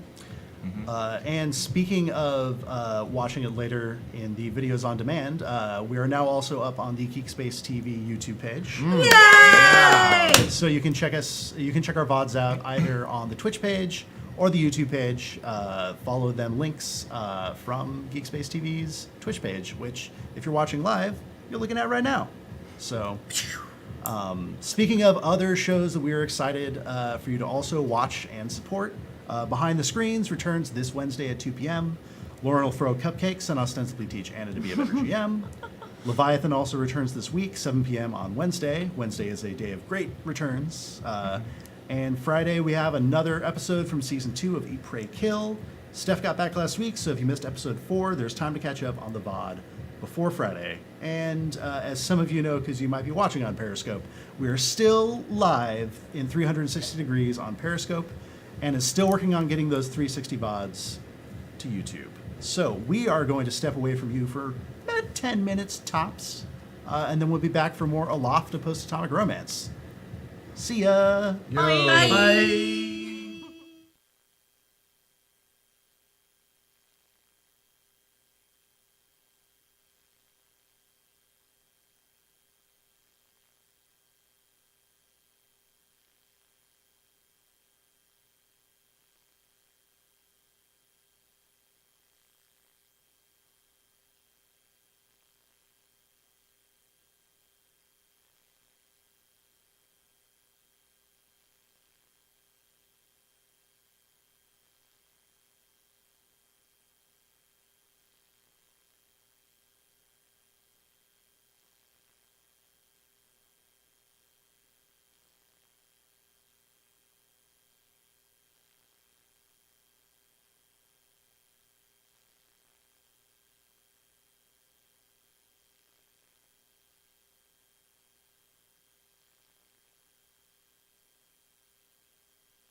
Welcome back, everybody. Yeah. I'm Andrew. I'm the DM of Aloft, a post-atomic romance. We still are blessed with Corwin playing Theo, the Ranger. George playing Getty, the Bard. Holly playing Londo or Yolanda. Which one does Yolanda go by more often? You know, it's really a very contextual thing. Okay, cool. It's kind of like asking, Getty if he's Getty or Dr. De La Cruz. Ah, cool. Well, I guess we'll find out. Yeah. We'll play to find out. Find out who calls me Londo. Right now, no one really calls me anything except for Hey You. Londo, who's a paladin. Yeah. And Monica, still playing Fennec the Druid. Hashtag Monica facts. Yeah, that is lightened up chat. You guys got to get on this if you Yeah. are not on it. You It know, is delightful. I'd always heard that in the future we'll all be famous to 15 people, and you've really 15 whole people. yeah. But you're like an internet star. Oh. Me, I've got 2 mega fans. Hey, Dan. And Stalker. Well, speaking of those assorted fans, we want to get them back into this cool story we're doing. So, before the break, you touched down on the roof of the auditorium of the Black Hills Geologic Institute in Rapid City. You're off to explore it, salvage it, see what you can find, see what you can gather back for the people back at Hill City. And you met some luminous plant friends here in the auditorium. Your ship's cat, the ambassador from Keystone, Tybalt, made With contact. a Y, With a Y. despite what you may have heard. I feel like the variant is like, if you see Tybalt in like an Apocalypse World like list of suggested names, like that's how it'd be spelled. That's, I don't know. I think everybody's right, is what I'm saying. That's what's And really if you're important. gonna read it like Tybalt, then it'd be like Ty Alt. If you read it phonetically. It's like a tie that you screw on. Tybalt. Nice. Yeah, so you're there. The plants are glowing, or some of them are refracting light back towards the other plants. Stace Art Live. What's that? Stace Art Live wins the shirt. Oh, thank you. Stace Art Live. Yeah. You are lucky winner of our awesome giveaway tonight. As a reminder to everybody, shirt giveaways during the breaks of all the RPG shows throughout the end of the week. And our winner right now is Stace Art Live. Congrats, Stace Art Live. Also, the excellent human who has contributed a bunch of art to the show. Most of our awesome character portraits are up on our social media feeds. You can also see the really cool picture she did of the new crew member, Tybalt the Psychic Cat. Yeah, hit up at Aloft RPG on Twitter, and you'll see this really cool stuff. Stace Heart Live won not only a shirt, but a plug. Yeah. So, You would have plugged it anyway, Stace. yes, many hearts. So, Keep those hearts going, fam. Happy Pride. So y'all were about. Fennec was very interested in getting out and exploring the grounds because, as cool as these plants are, you can't, I don't know, easily stuff them into the CJ's cargo hold. So, what's your plan, yo? Oh, to not to bring all the plants back with me? Well, no, you have a sample to bring back, Yes. Yeah. but what else? You guys are going to Oh. explore the campus, find some other buildings to hit. yeah. Cool. So you're outside. You Do I notice. go through the double doors? Yes. You go through the double doors. Do. Thank you. If you It's don't an have inside inspiration joke right for now, like 6 people in the whole world. yeah, but like I'm so happy that it's on the internet right now. But if you're one of those 6 people, this was a real treat. Inspiration if you don't have it already. Thank you. Yes. So when you double doors your way back out, the push bar's on this side, so you don't have to like axe your way through. Oh, was that my problem earlier? Yeah. You see over on that tree next to where you rescued Peregrine the drone, You still see wrapped around it that big ol' iguana. Finnick, iguana, finnick. Okay, I want to go say hi. Is that okay? Can I go say hi? I don't think there's any laws against it. Yeah. I mean, it didn't seem to attack Lando earlier, so you should be fine. Tybalt, do you think it's a good idea to say hi? Tybalt's following you around, Oh, but like he's behind your ankles, okay. keeping you between him and the lizard. Okay. Okay. Yeah. Well, I would like to go introduce myself. Cool. How close do you get? Within range, do you speak with animals? Oh, what's the range on that? Let's see. While It she's says looking range this is self, so it just has to be able to Oh. hear me. Okay. Meanwhile, could we have the lovely people in chat take a quick look at the range of an iguana's tongue and do the mathematical calculations about how long that would be for a 10-foot iguana? Just, And in reasons. case. And then, and then keeping that information to yourself because that would be metagaming. Oh. Oh. No, we can use the chat to research stuff for us. Yeah. Yeah, for later. Yeah. For the After DM. we're done with being relevant. So, how close do you think is the polite distance to close to introduce yourself to like a large horse-sized lizard hybrid? Like, what's your Like, I sense don't want to of that? shout. I don't want to shout. I want to Okay. be close enough that I can, be like, hello. So probably within 10 feet. Okay, so you're about 10 feet away. So I'm gonna kind of subtly, not looking aggressive or anything like that, but I'm just gonna knock an arrow Yeah. Very, This very- one did okay. very calmly. Ready to Yeah. ready This to is back just- her up. Just this is just like, I just always knock an arrow. This is fine. This is normal. It's preventative. Uh huh. Just gonna make sure I brought tetanus shots in my bag. Just in case. just in case. So you're close. One of those big cone eyes swivels around, Okay. centers on you. Hi, my name's Fennec.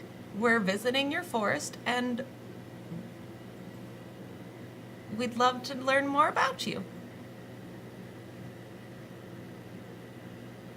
It has nothing to say to me? It's taking its time. Okay. So it takes its time and alternates which eye is pointing at you and says, "That's nice. Good for you." Oh. Oh. It's cold, man. Cold-blooded. How long have you been here? Like on this tree. This iguana is the angel avatar of Jeremy Irons' Uncle Scar saying, I'm surrounded by idiots. Well, I mean, like this area. Like, do you have friends here? I've lived here my whole life. And everyone I've ever known has two. Oh. Do you not? Are you different? We're visiting. Okay. Yeah. Yeah. Cool. And there's a like. They're just gonna want to talk, aren't they? Mammals you got are that- exhausting. Eye roll. Yeah. And Okay. like, well, how is that going?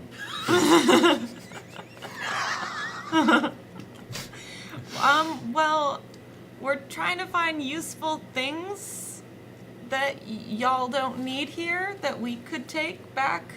So, like, things that people that look like me could use. So it like actually points its head at you and scrutinizes and says, And like while this lizard is talking, the rest of you just hear this like weird breathy rasping noise, but like deep, because it's not a little lizard, it's a frighteningly large one. So leave the trees and leave like the animals that don't move too fast like birds. Help yourself.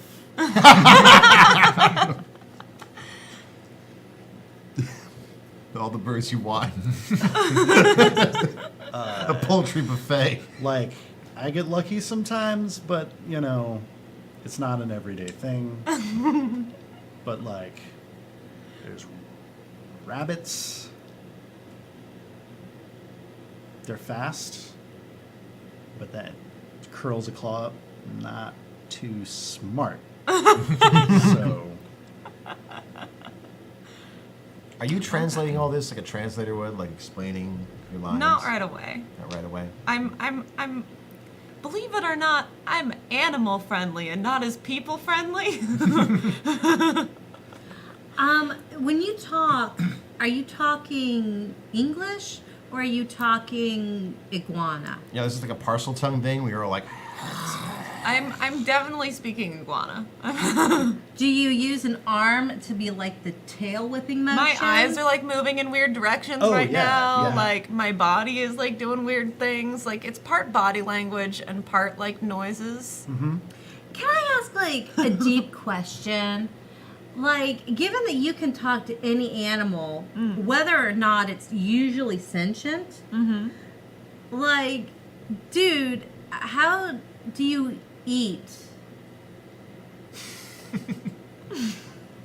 Like, animals. Like, okay, I'm a rabbit. I'm a normal rabbit. I'm not a sentient rabbit. Then it comes and chats with me about my rabbit ways, then eats me and wears my fur. I don't get the whole sentient, non-sentient thing when there's animal talk, okay? Have you tried talking to a plant before? They don't talk back and tell me about their opinions about other plants. my Who understanding knows is so that much? Pick up some druid levels. Okay, I think that's creepy and gross and cannibalistic. But you know, bringing it back. We're bringing it back. but you know, okay. I just curious just about like where this life philosophy of talking and getting answers. Okay, go on. I'm sorry. Have your scene. We have different feelings around death, you and I. And then it totally like almost Velociraptor like curls a talon up and scratches its chin. And is like, what is useful to you? And it just sort of one by one indicates everyone in the party and gives a second tick towards Peregrine. Peregrine has landed, by the way. Landed on your back. Backpack. Yeah. Okay, so I am going to convey that information to you. Metal. Metal things. Yeah. Metal things, shiny, metal and shiny things, and also tool things. Would those also be metal? Those would probably be metal. Yeah. Okay, metal shiny things for prehensile activities. Like, and he gestures towards the like the metal parts of the building that you just left. Smaller that we can have in our hands.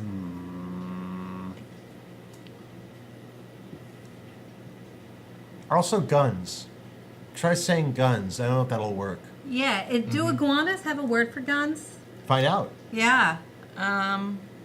Also, Just say guns. If you just say guns, it will translate. The spell will also translate for you. guns. Oh. My boomstick. Killing mouth thing that is Hang. outside of mouth. Also, doors that are locked and have stayed locked. I'll You say are that. interested in a lot of things. Humans move fast. How about we trade? What do you want to trade? Trade. What are you looking for? Well, I'm hungry pretty much all the time. Okay.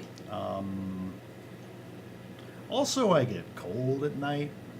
I don't Yeah. know if you have anything for that. Yeah. Also, there are these really scary, shiny,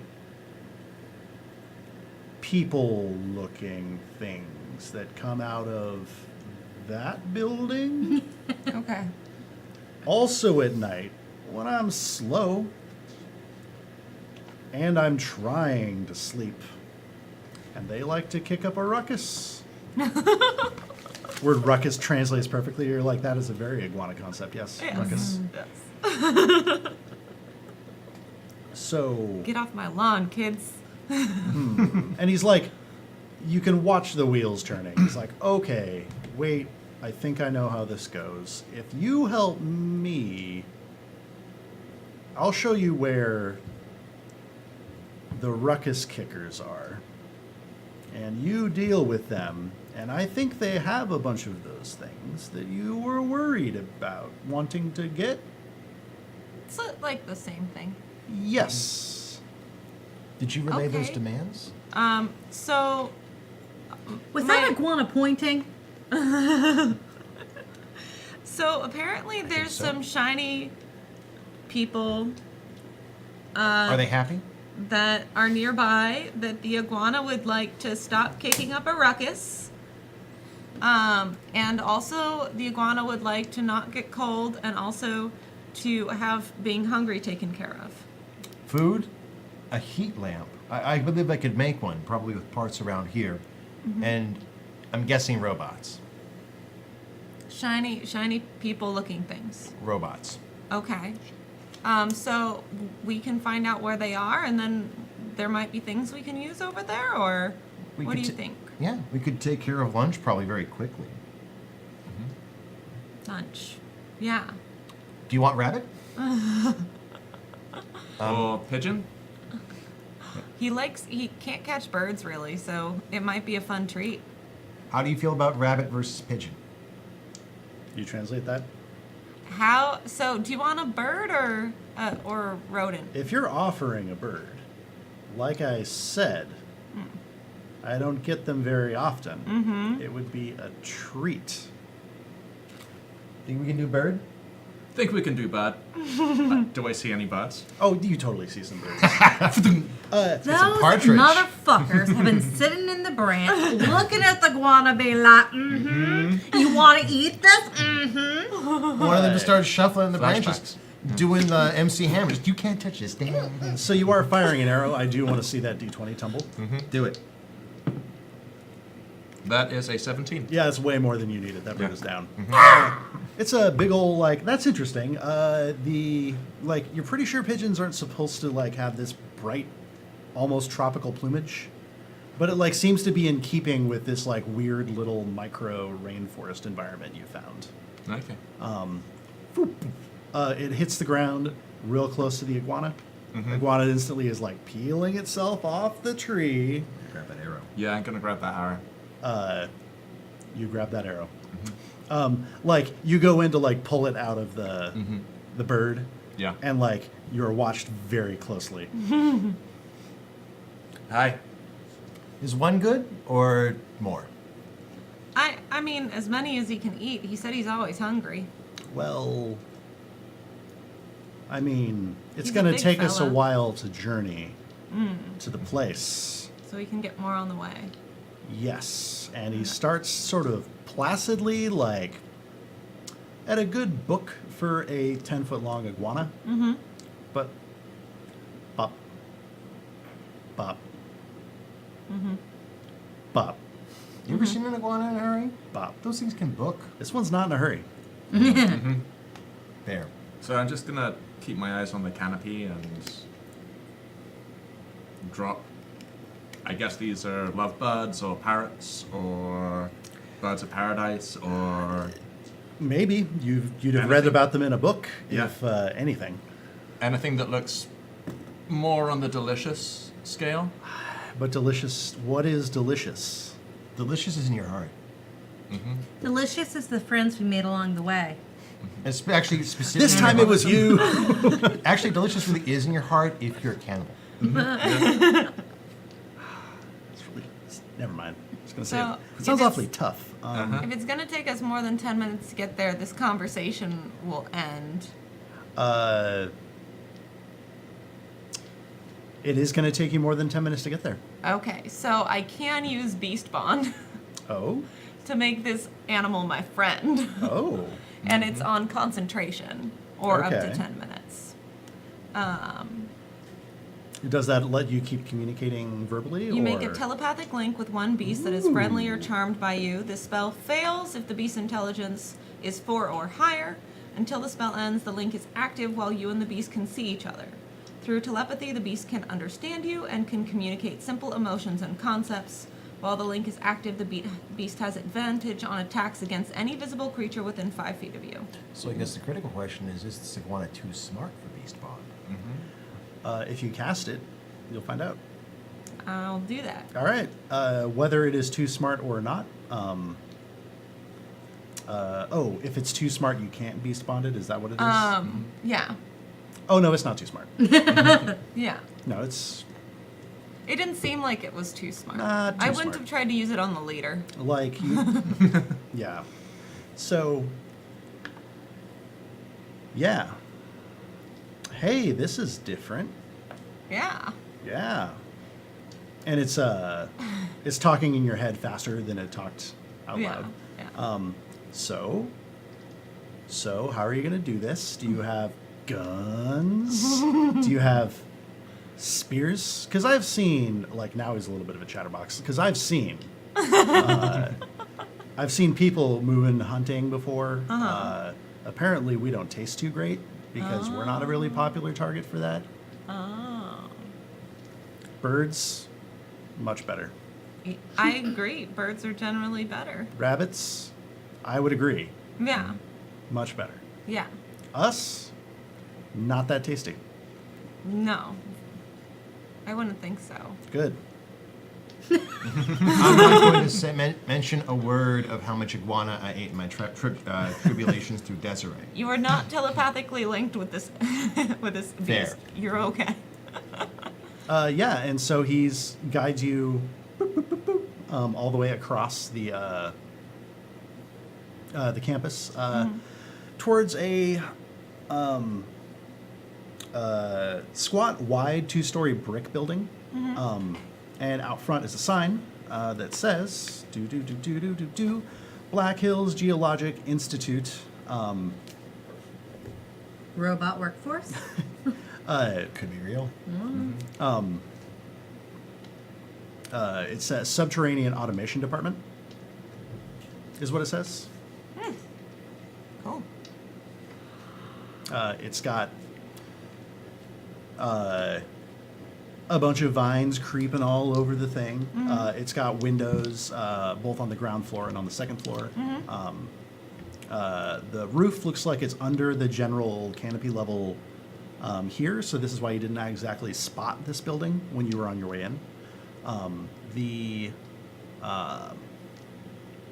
And if you sort of go around the side, you also see that there's like a rolling loading dock sort of door, as well as like a fire exit out the back. Okay.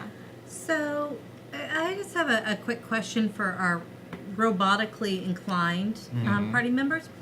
The iguana mentioned that the shiny people, like the robots, come out at night. Is there a reason or a weakness that robots might have that would make them only come out at night? The reason's pretty simple.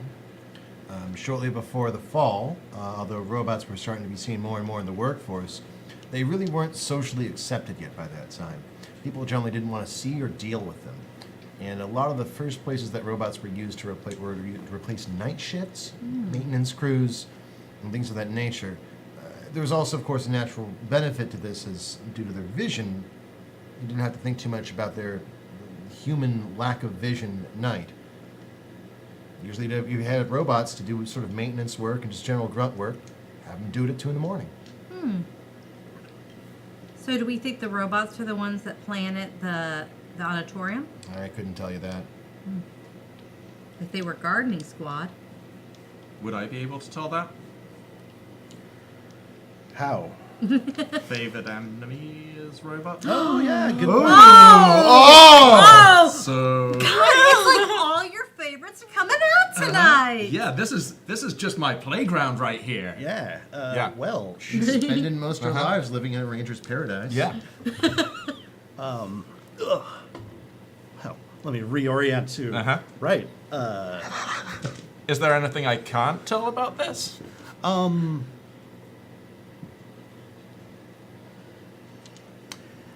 Oh, give me a roll. Okay.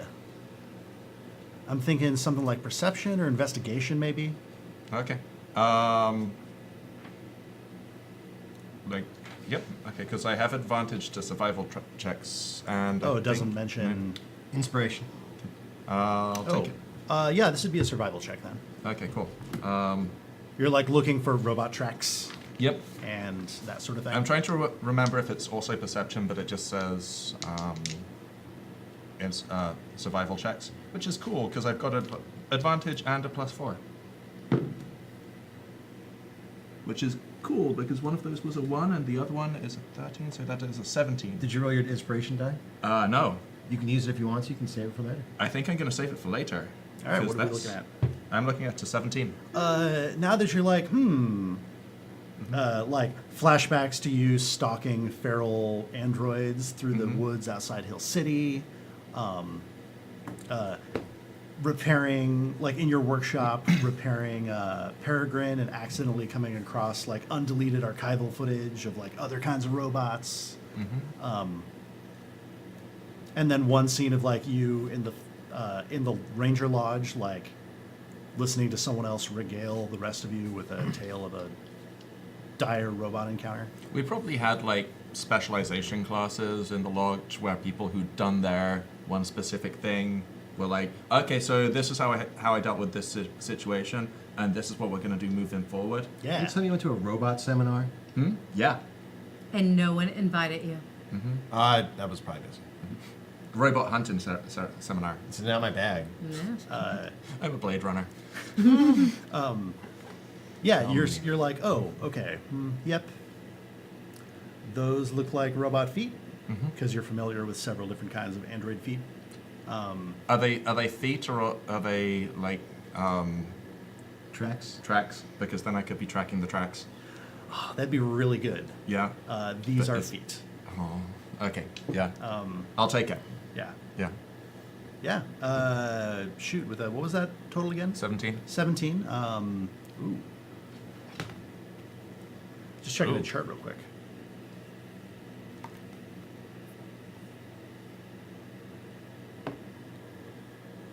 Let me tell you something.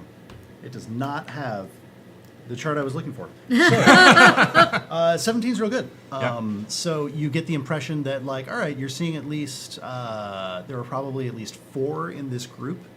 And you see tracks dating back the last few days. Also, because I'm in a forest, Yes. when tracking other creatures, you learn their exact number, sizes, how long ago they passed through the area. Oh, yeah. yeah. Okay. So, Doubling down. woo. All right. How long ago? Last night around midnight. How Yep. many? This is a group of 4. Yep. Medium-sized androids. Okay. Were there any other questions I am obligated to answer? 4 medium-sized. Do we want to follow? Well, do you want to follow the tracks and see where they go to cause such a ruckus? Because I must admit, I'm rather curious about what robots do with their spare time. Well, They you have rich inner lives. you were They go asking. to the library and they read. You were asking. Somebody asked about whether or not they were the ones that were growing the plants. That was me Yeah. as well, yes. Yeah. Would I there- be able to tell what the purpose of the robots would be? Another Roll? Does it say that I have to tell you that? No. Okay. But if he's Well, following the tracks, he's where do following the the tracks, tracks yeah. go to? So you zip around campus a bit. It's not that big. Okay. And you're very light on your feet. You're rangery, being a ranger. Yes. I, in fact, range.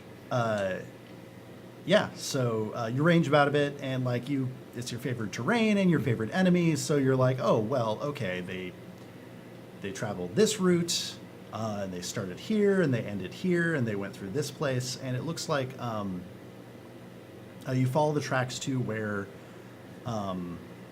you find wedged into one of the trees a tap, like you'd see on like a maple tree Yeah. or a rubber tree or something. And it's closed. It doesn't have a bucket hanging from it or anything, but it's there, and it looks like it's been in that tree for a while, like seasons. Yeah. Rubber? What kind of tree is it? Rubber is nice. What kind of tree is it? This tree is some weird ass hybrid that you don't recognize from any. Next maple rubber. It's some weird ass hybrid. Do you want to just try the tap? Wait, are you there? This one was ranging around. I'm probably not there. Do you want to try the tap? Yeah, this is a thick. It's a viscous sap that might be. Actually, you would never have encountered this before, so. Bring it back to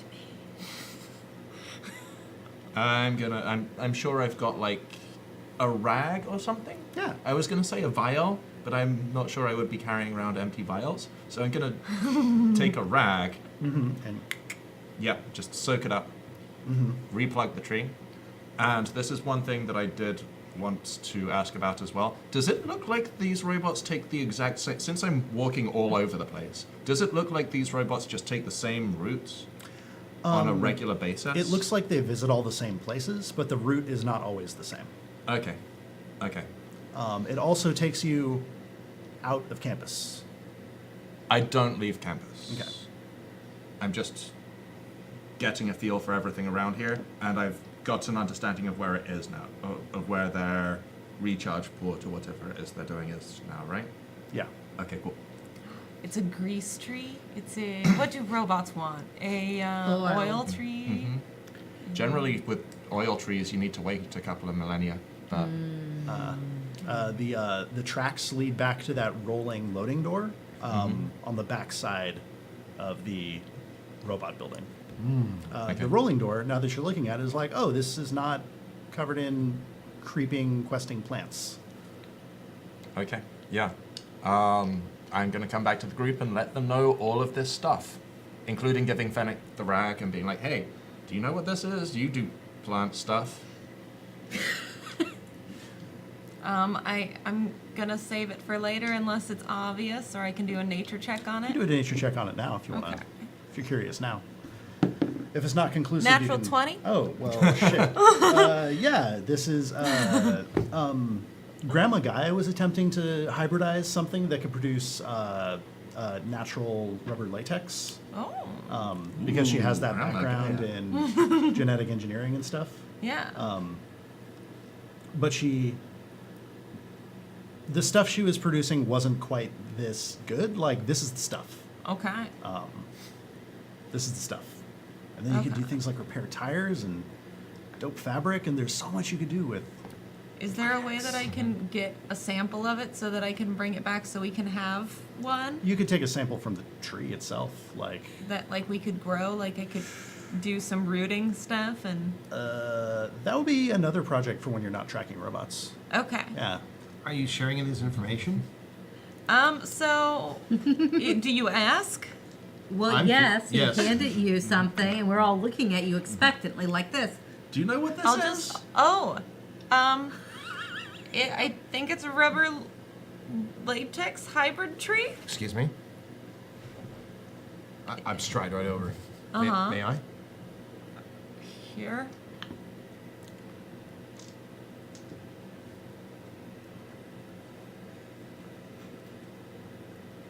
I could do so much with this. Oh my god. Where did you get this? That's just a tree over there. They tapped at. Should we? All They right. tapped it? Yeah. Quick It's just coming question. out the tree. Like maple? Yeah. Or rubber. Is our plan right now to kill the robots and take their rubber latex, tapping Who said operation. anything about killing them? Or I'm laying out our options. Or are we opening a trade negotiations with them to trade for the rubber latex? Or are we just going to go in and if they shoot first, I kill them?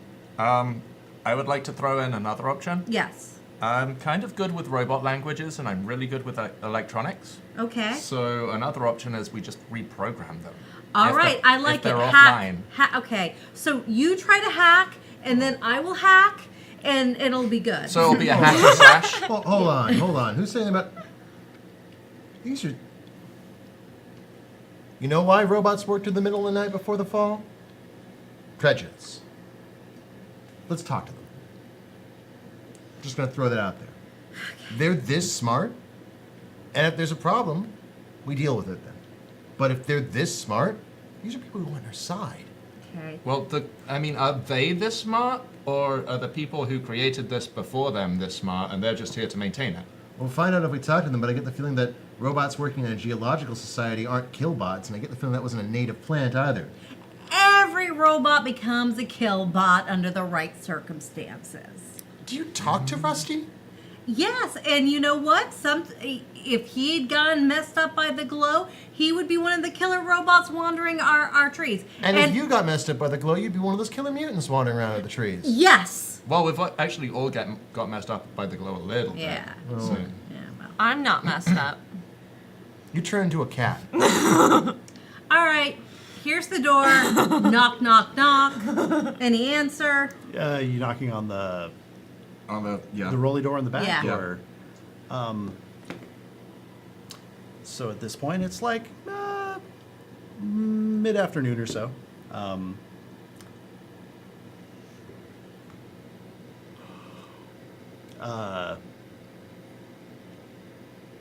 Yeah. You hear a bar being shifted, and then with a loud rattle, a lot of squeaking, a lot of tortured metal. The door rolls upward, and behind it is about six androids. Okay. The two in back are probably the ones that fit this place the closest. They're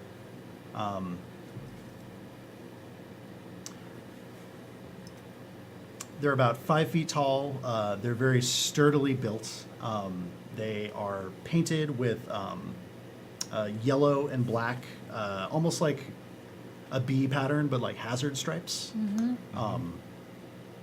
And on their shoulders, they have little orange strobing, hey, watch out lights. And squat robot faces surrounded by a cage. They look very industrial. Any make and model I can discern from them? That's a good question. Again, I'm going to say favor then of me. I have advantage to any Identify? intelligence check. Oh yeah, you're like, these appear to be like sturdy robots for working underground in like mines or construction or something. Okay. The four in front look a lot like robot versions of World War II GIs. They've got olive drab painted chassis. They're all about 6 feet tall. Okay. And they are either wearing green helmets or their heads are shaped to look like green helmets on top. So you're saying they're basically GI robots? Yeah. I tell everyone, step back. Those are military bots. Are those GE Valiants? I'm stepping back. What's interesting is the ones in front look like they've been repaired a few times over the years, and their spare parts look like they've been taken from the spare part pool that the mining robots in the back would be using. Okay, yeah. Wait, so there's 4 GI bots, 2 mining bots? Uh-huh. Okay. And the rank of 4 in the front parts when one of the mining bots in the back muscles like pushes through and hefts a pickaxe in one big old robot mitt and says, "What do you want?" Who's the higher You talk to the robots. Oh, okay. Who's the higher persuasion between them? I don't have anything Good for, luck. for Okay, persuasion. I've got. But I Tag him when do you're ready. have. You're on point. Okay. So, hi. I thought you guys would be asleep. I'm Theo. We were. Nice to meet you. How's your day going? What are you doing here? We're from a nearby town. We're just kind of exploring, seeing what's going on. What are you doing here? It's complicated. It's probably over your head. You should go. Excuse me, are you a Thryson Crew Craftmeister 9? Oh my God, that is an amazing. I just want to say, yes, that's an amazing call out to fucking those kinds of machines. Yeah. I was. Hot damn, I haven't seen one of you since Bozeman. How you doing? Are you the ones behind the excellent rubber latex tree? Yep. And it's ours, and you can't have any, and you need to leave. Well, we're not going to take any, not without authorization, but we would be interested in trading for parts. And one of the GI bots says, "Sir, detect a vehicle, some kind of airship, Oh, that's ours. Yeah, that's us. Are you a General Electric Valiant? well within our defensive perimeter." And all four GIs sort of bristle, and they've got like M16s, and they start to bring them up. And the one who was came forward to talk to you says, "Not yet." We have parts, we have equipment, we have our own robots, we have spare parts for robots. I myself am both a human physician and a trained roboticist. I could offer repairs. I turn towards the door and immediately cast mending and fix the door, getting rid of the squeak. I could even do minor repairs. We'd love to trade services or barter. I'm going to need a charisma-based check from somebody. Oh, I'm making a persuasion check. And I don't know if I actually have any inspiration at this point. I haven't used any this session. I'm just going to roll. Just roll. That's a 13. 13. Can I bardic inspiration myself? I'm actually not sure I about can that. give you guidance by touching you. Guidance. You seem to know what you're talking about. Cool. Cool. I'll say that, You yeah, get a you've slipped in a D4. guidance pat in there. Okay. Well, that's slightly better. That's a 14. 14. Well, guidance is just adding a d4. Oh. Yeah. Oh, that's better. I'm sorry. So you keep the original one and roll a d4. What was my original roll? Here I am. We were at a 13. Yeah, Yeah. I'm so good at dealing with spells in 5th edition. It's great. Okay, it's a 16 now. 16. There we go. Yeah. So before, as you were talking, they were sort of like pushing you back while you talked. He stops. Maybe. How many more on your ship? Oh, what's our current complement? You've got another 4 crew members on there right now. Oh, we got 4. Counting Rusty, I count Rusty.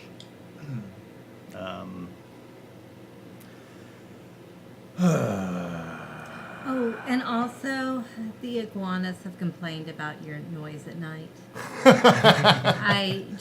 We wanted to pass that along. The iguanas have complained. Yes. The one that guided you over here, after showing you where the door was, wrapped itself around the nearest tree. And this one looks over at nearest iguana. The iguanas have complained. Yes. I know that sounds very eccentric, but we actually have the means to communicate with animals. Well, that's fascinating, and we don't need any help talking to our neighbors. Your offer of trade is much appreciated. Where did you say you were from? He didn't. Not now. Where did you say you were from? West. West. West of Keystone. West of Keystone. Oh, Hill City? There's no reason not to be upfront with you, since we're actually interested in trade. So yes. Well, in that case, if we want to take you up on your offer, we know where to find you. So We'll it's soon time for you to leave. We'll soon have a train line open to Keystone, though I wouldn't recommend just dropping into Keystone. We have friends there, but they don't know about you.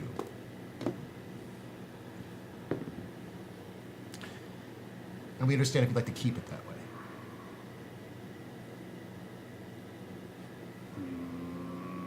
So he starts walking you guys back towards the direction of the auditorium. But as you say that, he turns and slows a bit. Where's the cat? Cat is with us. Is the cat with us? Also, at this point, I really Cat's feel still hanging out close to Fennec right now. I really feel like I need to ask how exactly the electrical kit is going to work, because I'm getting to a situation, or I'm getting to a point where I'm feeling like either hacking them or fighting them is going to be happening fairly soon, and I just want to know, because Theo would know how the hacking is going to work. Yes. You would need to disable something and then access it to reprogram it. Okay. So I need to actually get physical access to a panel. Yeah. So I need to get close. Your chassis work is incredible. Too many humans go with that whole scrap thing, and it sometimes works, and it can be very effective, but I can see you've gone with an all-new rebuild. It's very nice. Thank you. So, look, and he throws a big metal arm over your shoulder, and walks you away a couple feet, and drops the pick into the soil, thunk.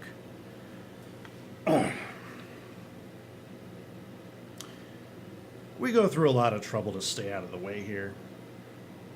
We have things that we're working on, projects that are important. I don't trust you enough to tell you important why. Fair. I'm worried, though, because now you know that we're here, and you know that we are making some important discoveries. So, I do understand the gravity of your, again, frankly, impressive work on the latex, is it a latex rubber solution?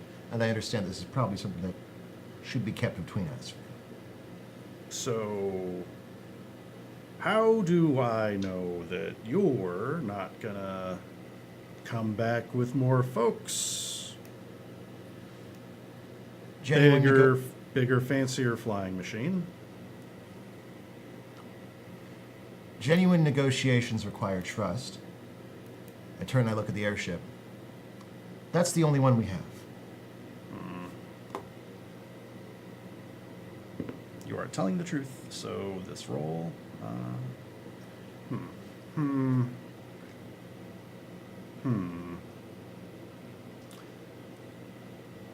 And, I'm assuming I'm not close enough to hear any of this. Well, why not? We're all walking as a group. Well, Yeah. they stepped away. Yeah, they stepped away. they didn't, they stepped a little bit ways away, to suggest that, this one is just talking to Getty, but you can still overhear what they're saying. Stop telling him about all our information. We don't know these guys' intentions, and I don't like the fact that you're sharing all of this. Either we're going to work with them, or we're not. It's going to come down to one of those two things. And you giving away all of our information to them means that if we're not working with them, they have a huge advantage over us, because we don't know anything about what they're doing here. I turn and look at Tybalt. I suppose it'd be a dangerous precedent to set, wouldn't it?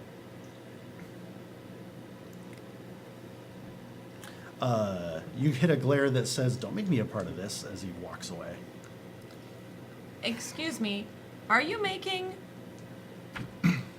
I'm addressing the robot. Yeah. Are you making these discoveries for the sake of making the discovery, or do you want them to be used? What's the purpose of it?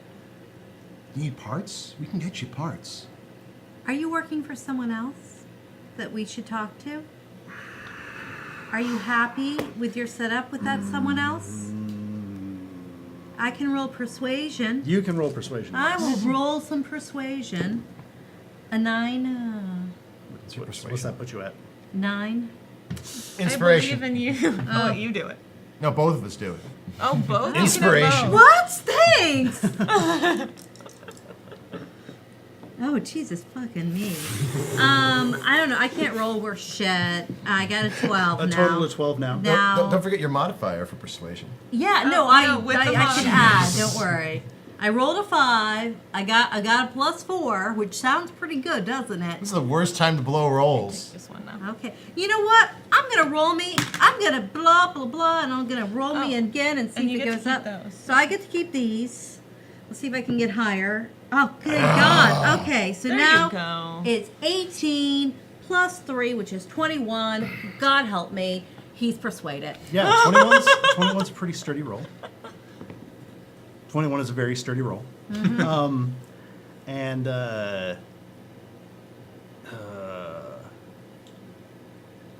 okay, all right. You seem to understand situations. I know that the robot people have toiled under many. And I want to make sure that you are a full and independent actor. And he straightens up a bit when you say that. And so do the other escorts with you who've been trying to walk you back to your airship. Robots are never cannibals. Liberty, They only cannibalize. equality, fraternity. And the I'm nodding. I'm like, the GI bots stiffen up at this, like in a positive way. This minor bot just kind of went over his head. Are they all escorting us? They're all walking with you, yes. Okay. All 6 or all 5? All 6, yeah. We got an entourage. Enough to like surround you. And like you'd have to really push the issue to not go along with them. Against the guns? Yeah. Yeah.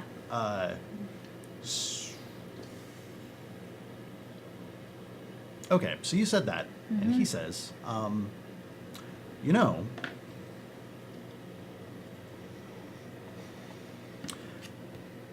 I don't think you're bad people. I just think that what's going on here at the old campus of the Black Hills Geologic Institute is android business. it's your settlement. You have Yes. no business coming in and fucking up your settlement. So, if you wanted to come back and. Okay, young man. If you wanted to come back and trade. If you wanted to revisit. I think.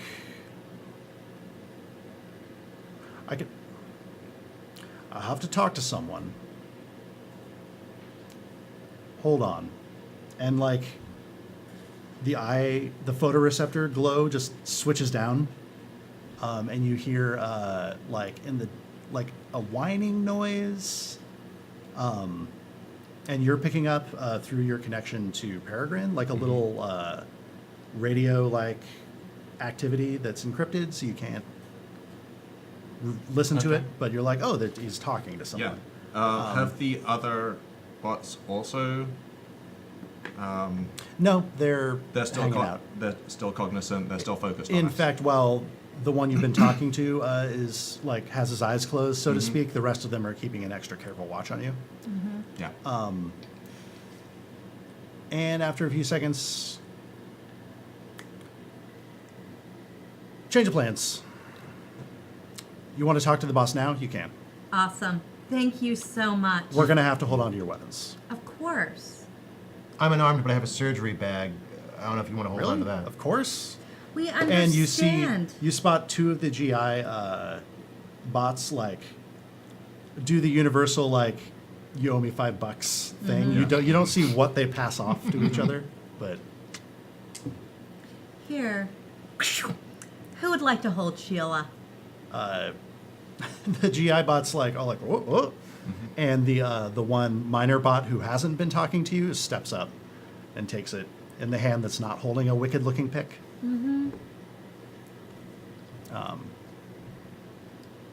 Take us to your leader. Do you mind if I communicate with our ship first to let them know where we're going? Oh, we assumed you've been talking to her this whole time. We've been trying to play straight with you. I'm seeing that. I'm figuring that out. I'm sending Peregrine, and this is the first time I've pulled out Peregrine in front of them, so I'm interested to see what their reaction is. Their reaction is kind of neutral. Okay. Yeah. Okay. So. And Peregrine's been like on your back, or Yeah. Like they don't regard it as like, oh, brother. They're like, oh, he has has a a drone. drone. Okay. Yeah. Is it like the robot equivalent of a dog to them? Pretty much, yeah. So I'm going to send the drone to talk to Rusty on the airship, so that I can have a direct communication with him and let him know where we are Ah, and what we're going to be doing, so that the airship is aware of what's going on. okay. And I'm going to leave Peregrine up there With Where an it's open with an comm? open comm. Yep. Does Fennec carry any weapons? I'm not. I don't know if it would be considered weapons, because basically Fennec has like a staff Uh-huh. and also has like knives for cutting plants and stuff. Mm-hmm. But that's But not the like extent of daggers, it. but just like Not a things fruit that are knife. like noticeably awkwardly weapons. Like Like a it's- giant battle axe. Yeah, it's more or less Or- like you'd pull out like something that has like it has a little of the so you can chop into stuff. I don't I don't think Fennec maybe Fennec has like a little hand axe that could be considered, but it's mostly just to like get through woody things. one of those olive painted GI bots steps Yeah. up to you and says, you can almost feel like the laser, like meow meow. Yeah. If you're coming to meet the boss, I'll have the axe. Okay. Want it back. You'll get this back. What's your name? Fennec. Fennec. Deerheart. Fennec Deerheart. You know, You will get this back. You know so much Thank about you. humans. That's amazing. What's your name? And he rattles off a serial number. Good. Do I recognize anything about the serial number? I don't think you would. Okay. It is a serial number. It is a bunch of numbers. Hearing this conversation, say, do you have a UI designation? I'm sorry, a what? A UI designation? I'm going to assume that means a name, proper. Oh, yeah. I've been going by, and he lets off like a blast of sort of just digital noise. Dial up. Yeah, a little bit sounds a little bit dial-uppy. Yeah. Dial up. Dial up. Very retro. So, Do they yeah, take and do they? his- Two other GI bots come up to you, and they're like, "Well, you want to go meet the boss?" Yes. And I'm gonna do that thing where I slowly load one of them up. Uh huh. Preferably either the one that looks the most aggressive or the most decrepit. Uh huh. And just the bow, then the swords, then the knife, then the pocket knife, then just so he's as encumbered as possible. There's a baton. I'm sure there's more things. Yeah. And he's all loaded up and looks at the other one, and the other one looks at you and is like, "Yeah, thank you for complying." What's your name? Theo, Theo, Theodore, Theodore. Do you have a last name, sir? Davis. Davis. Theodore Davis, you'll be getting these back when you Good. leave. And they lead you inside. And inside, Is another giant cat. This one's a robot cave. And it's got 2 little satellite dishes. They're like old, spin. like retro, just like an antenna with little circles around it. Please. Sorry. They guide you in, and they take you in through. It looks like the interior of the school has been redesigned a bit, because they're leading you through hallways that are covered in drawings, botanical drawings, and the robots can draw with such precision that, like, We're walking through Da Vinci's sketchbook. yeah, it looks a bit like a Da Vinci sketchbook. Yeah. Of this, and Fennec definitely notices, like, oh, these are very similar to what's in Grandma Gaia's notebooks, in terms of research on, like, hybridization and all sorts of other cool plant words. But they're leading you through, and this place is, like, the lighting is very low, but I'm there is lighting incredibly, here. obviously uncomfortable. Incredibly uncomfortable. And what you notice is that the very low lighting, the cabling runs to, there is a big fat stalk growing down one side of the hallway, and they're plugged into the stalk. Bioelectric feedback system. So, and one of the 4 GI bots who's walking with you This is our playground. says, yeah, it is pretty cool, isn't it? Excellent, yes. You're passing through, and you do notice you're running most of the way down into the center of this, what used to be an old classroom building. Down these hallways, you're passing classrooms that are also dimly lit, but you see more robots of both types that you've encountered before moving around in them. Until you come to a door that is labeled Faculty Lounge. And the minor bot who'd been doing most of the talking, knocks, and then opens the door. And then inside is a few more, like, one more GI bot and one more minor bot who look like they're working at tables full of gizmos. Like, Theo immediately is like, oh, that's my kind of shit. But sitting in a decrepit, well, now decrepit, but formerly big, comfy chair with one boot up on a old coffee table,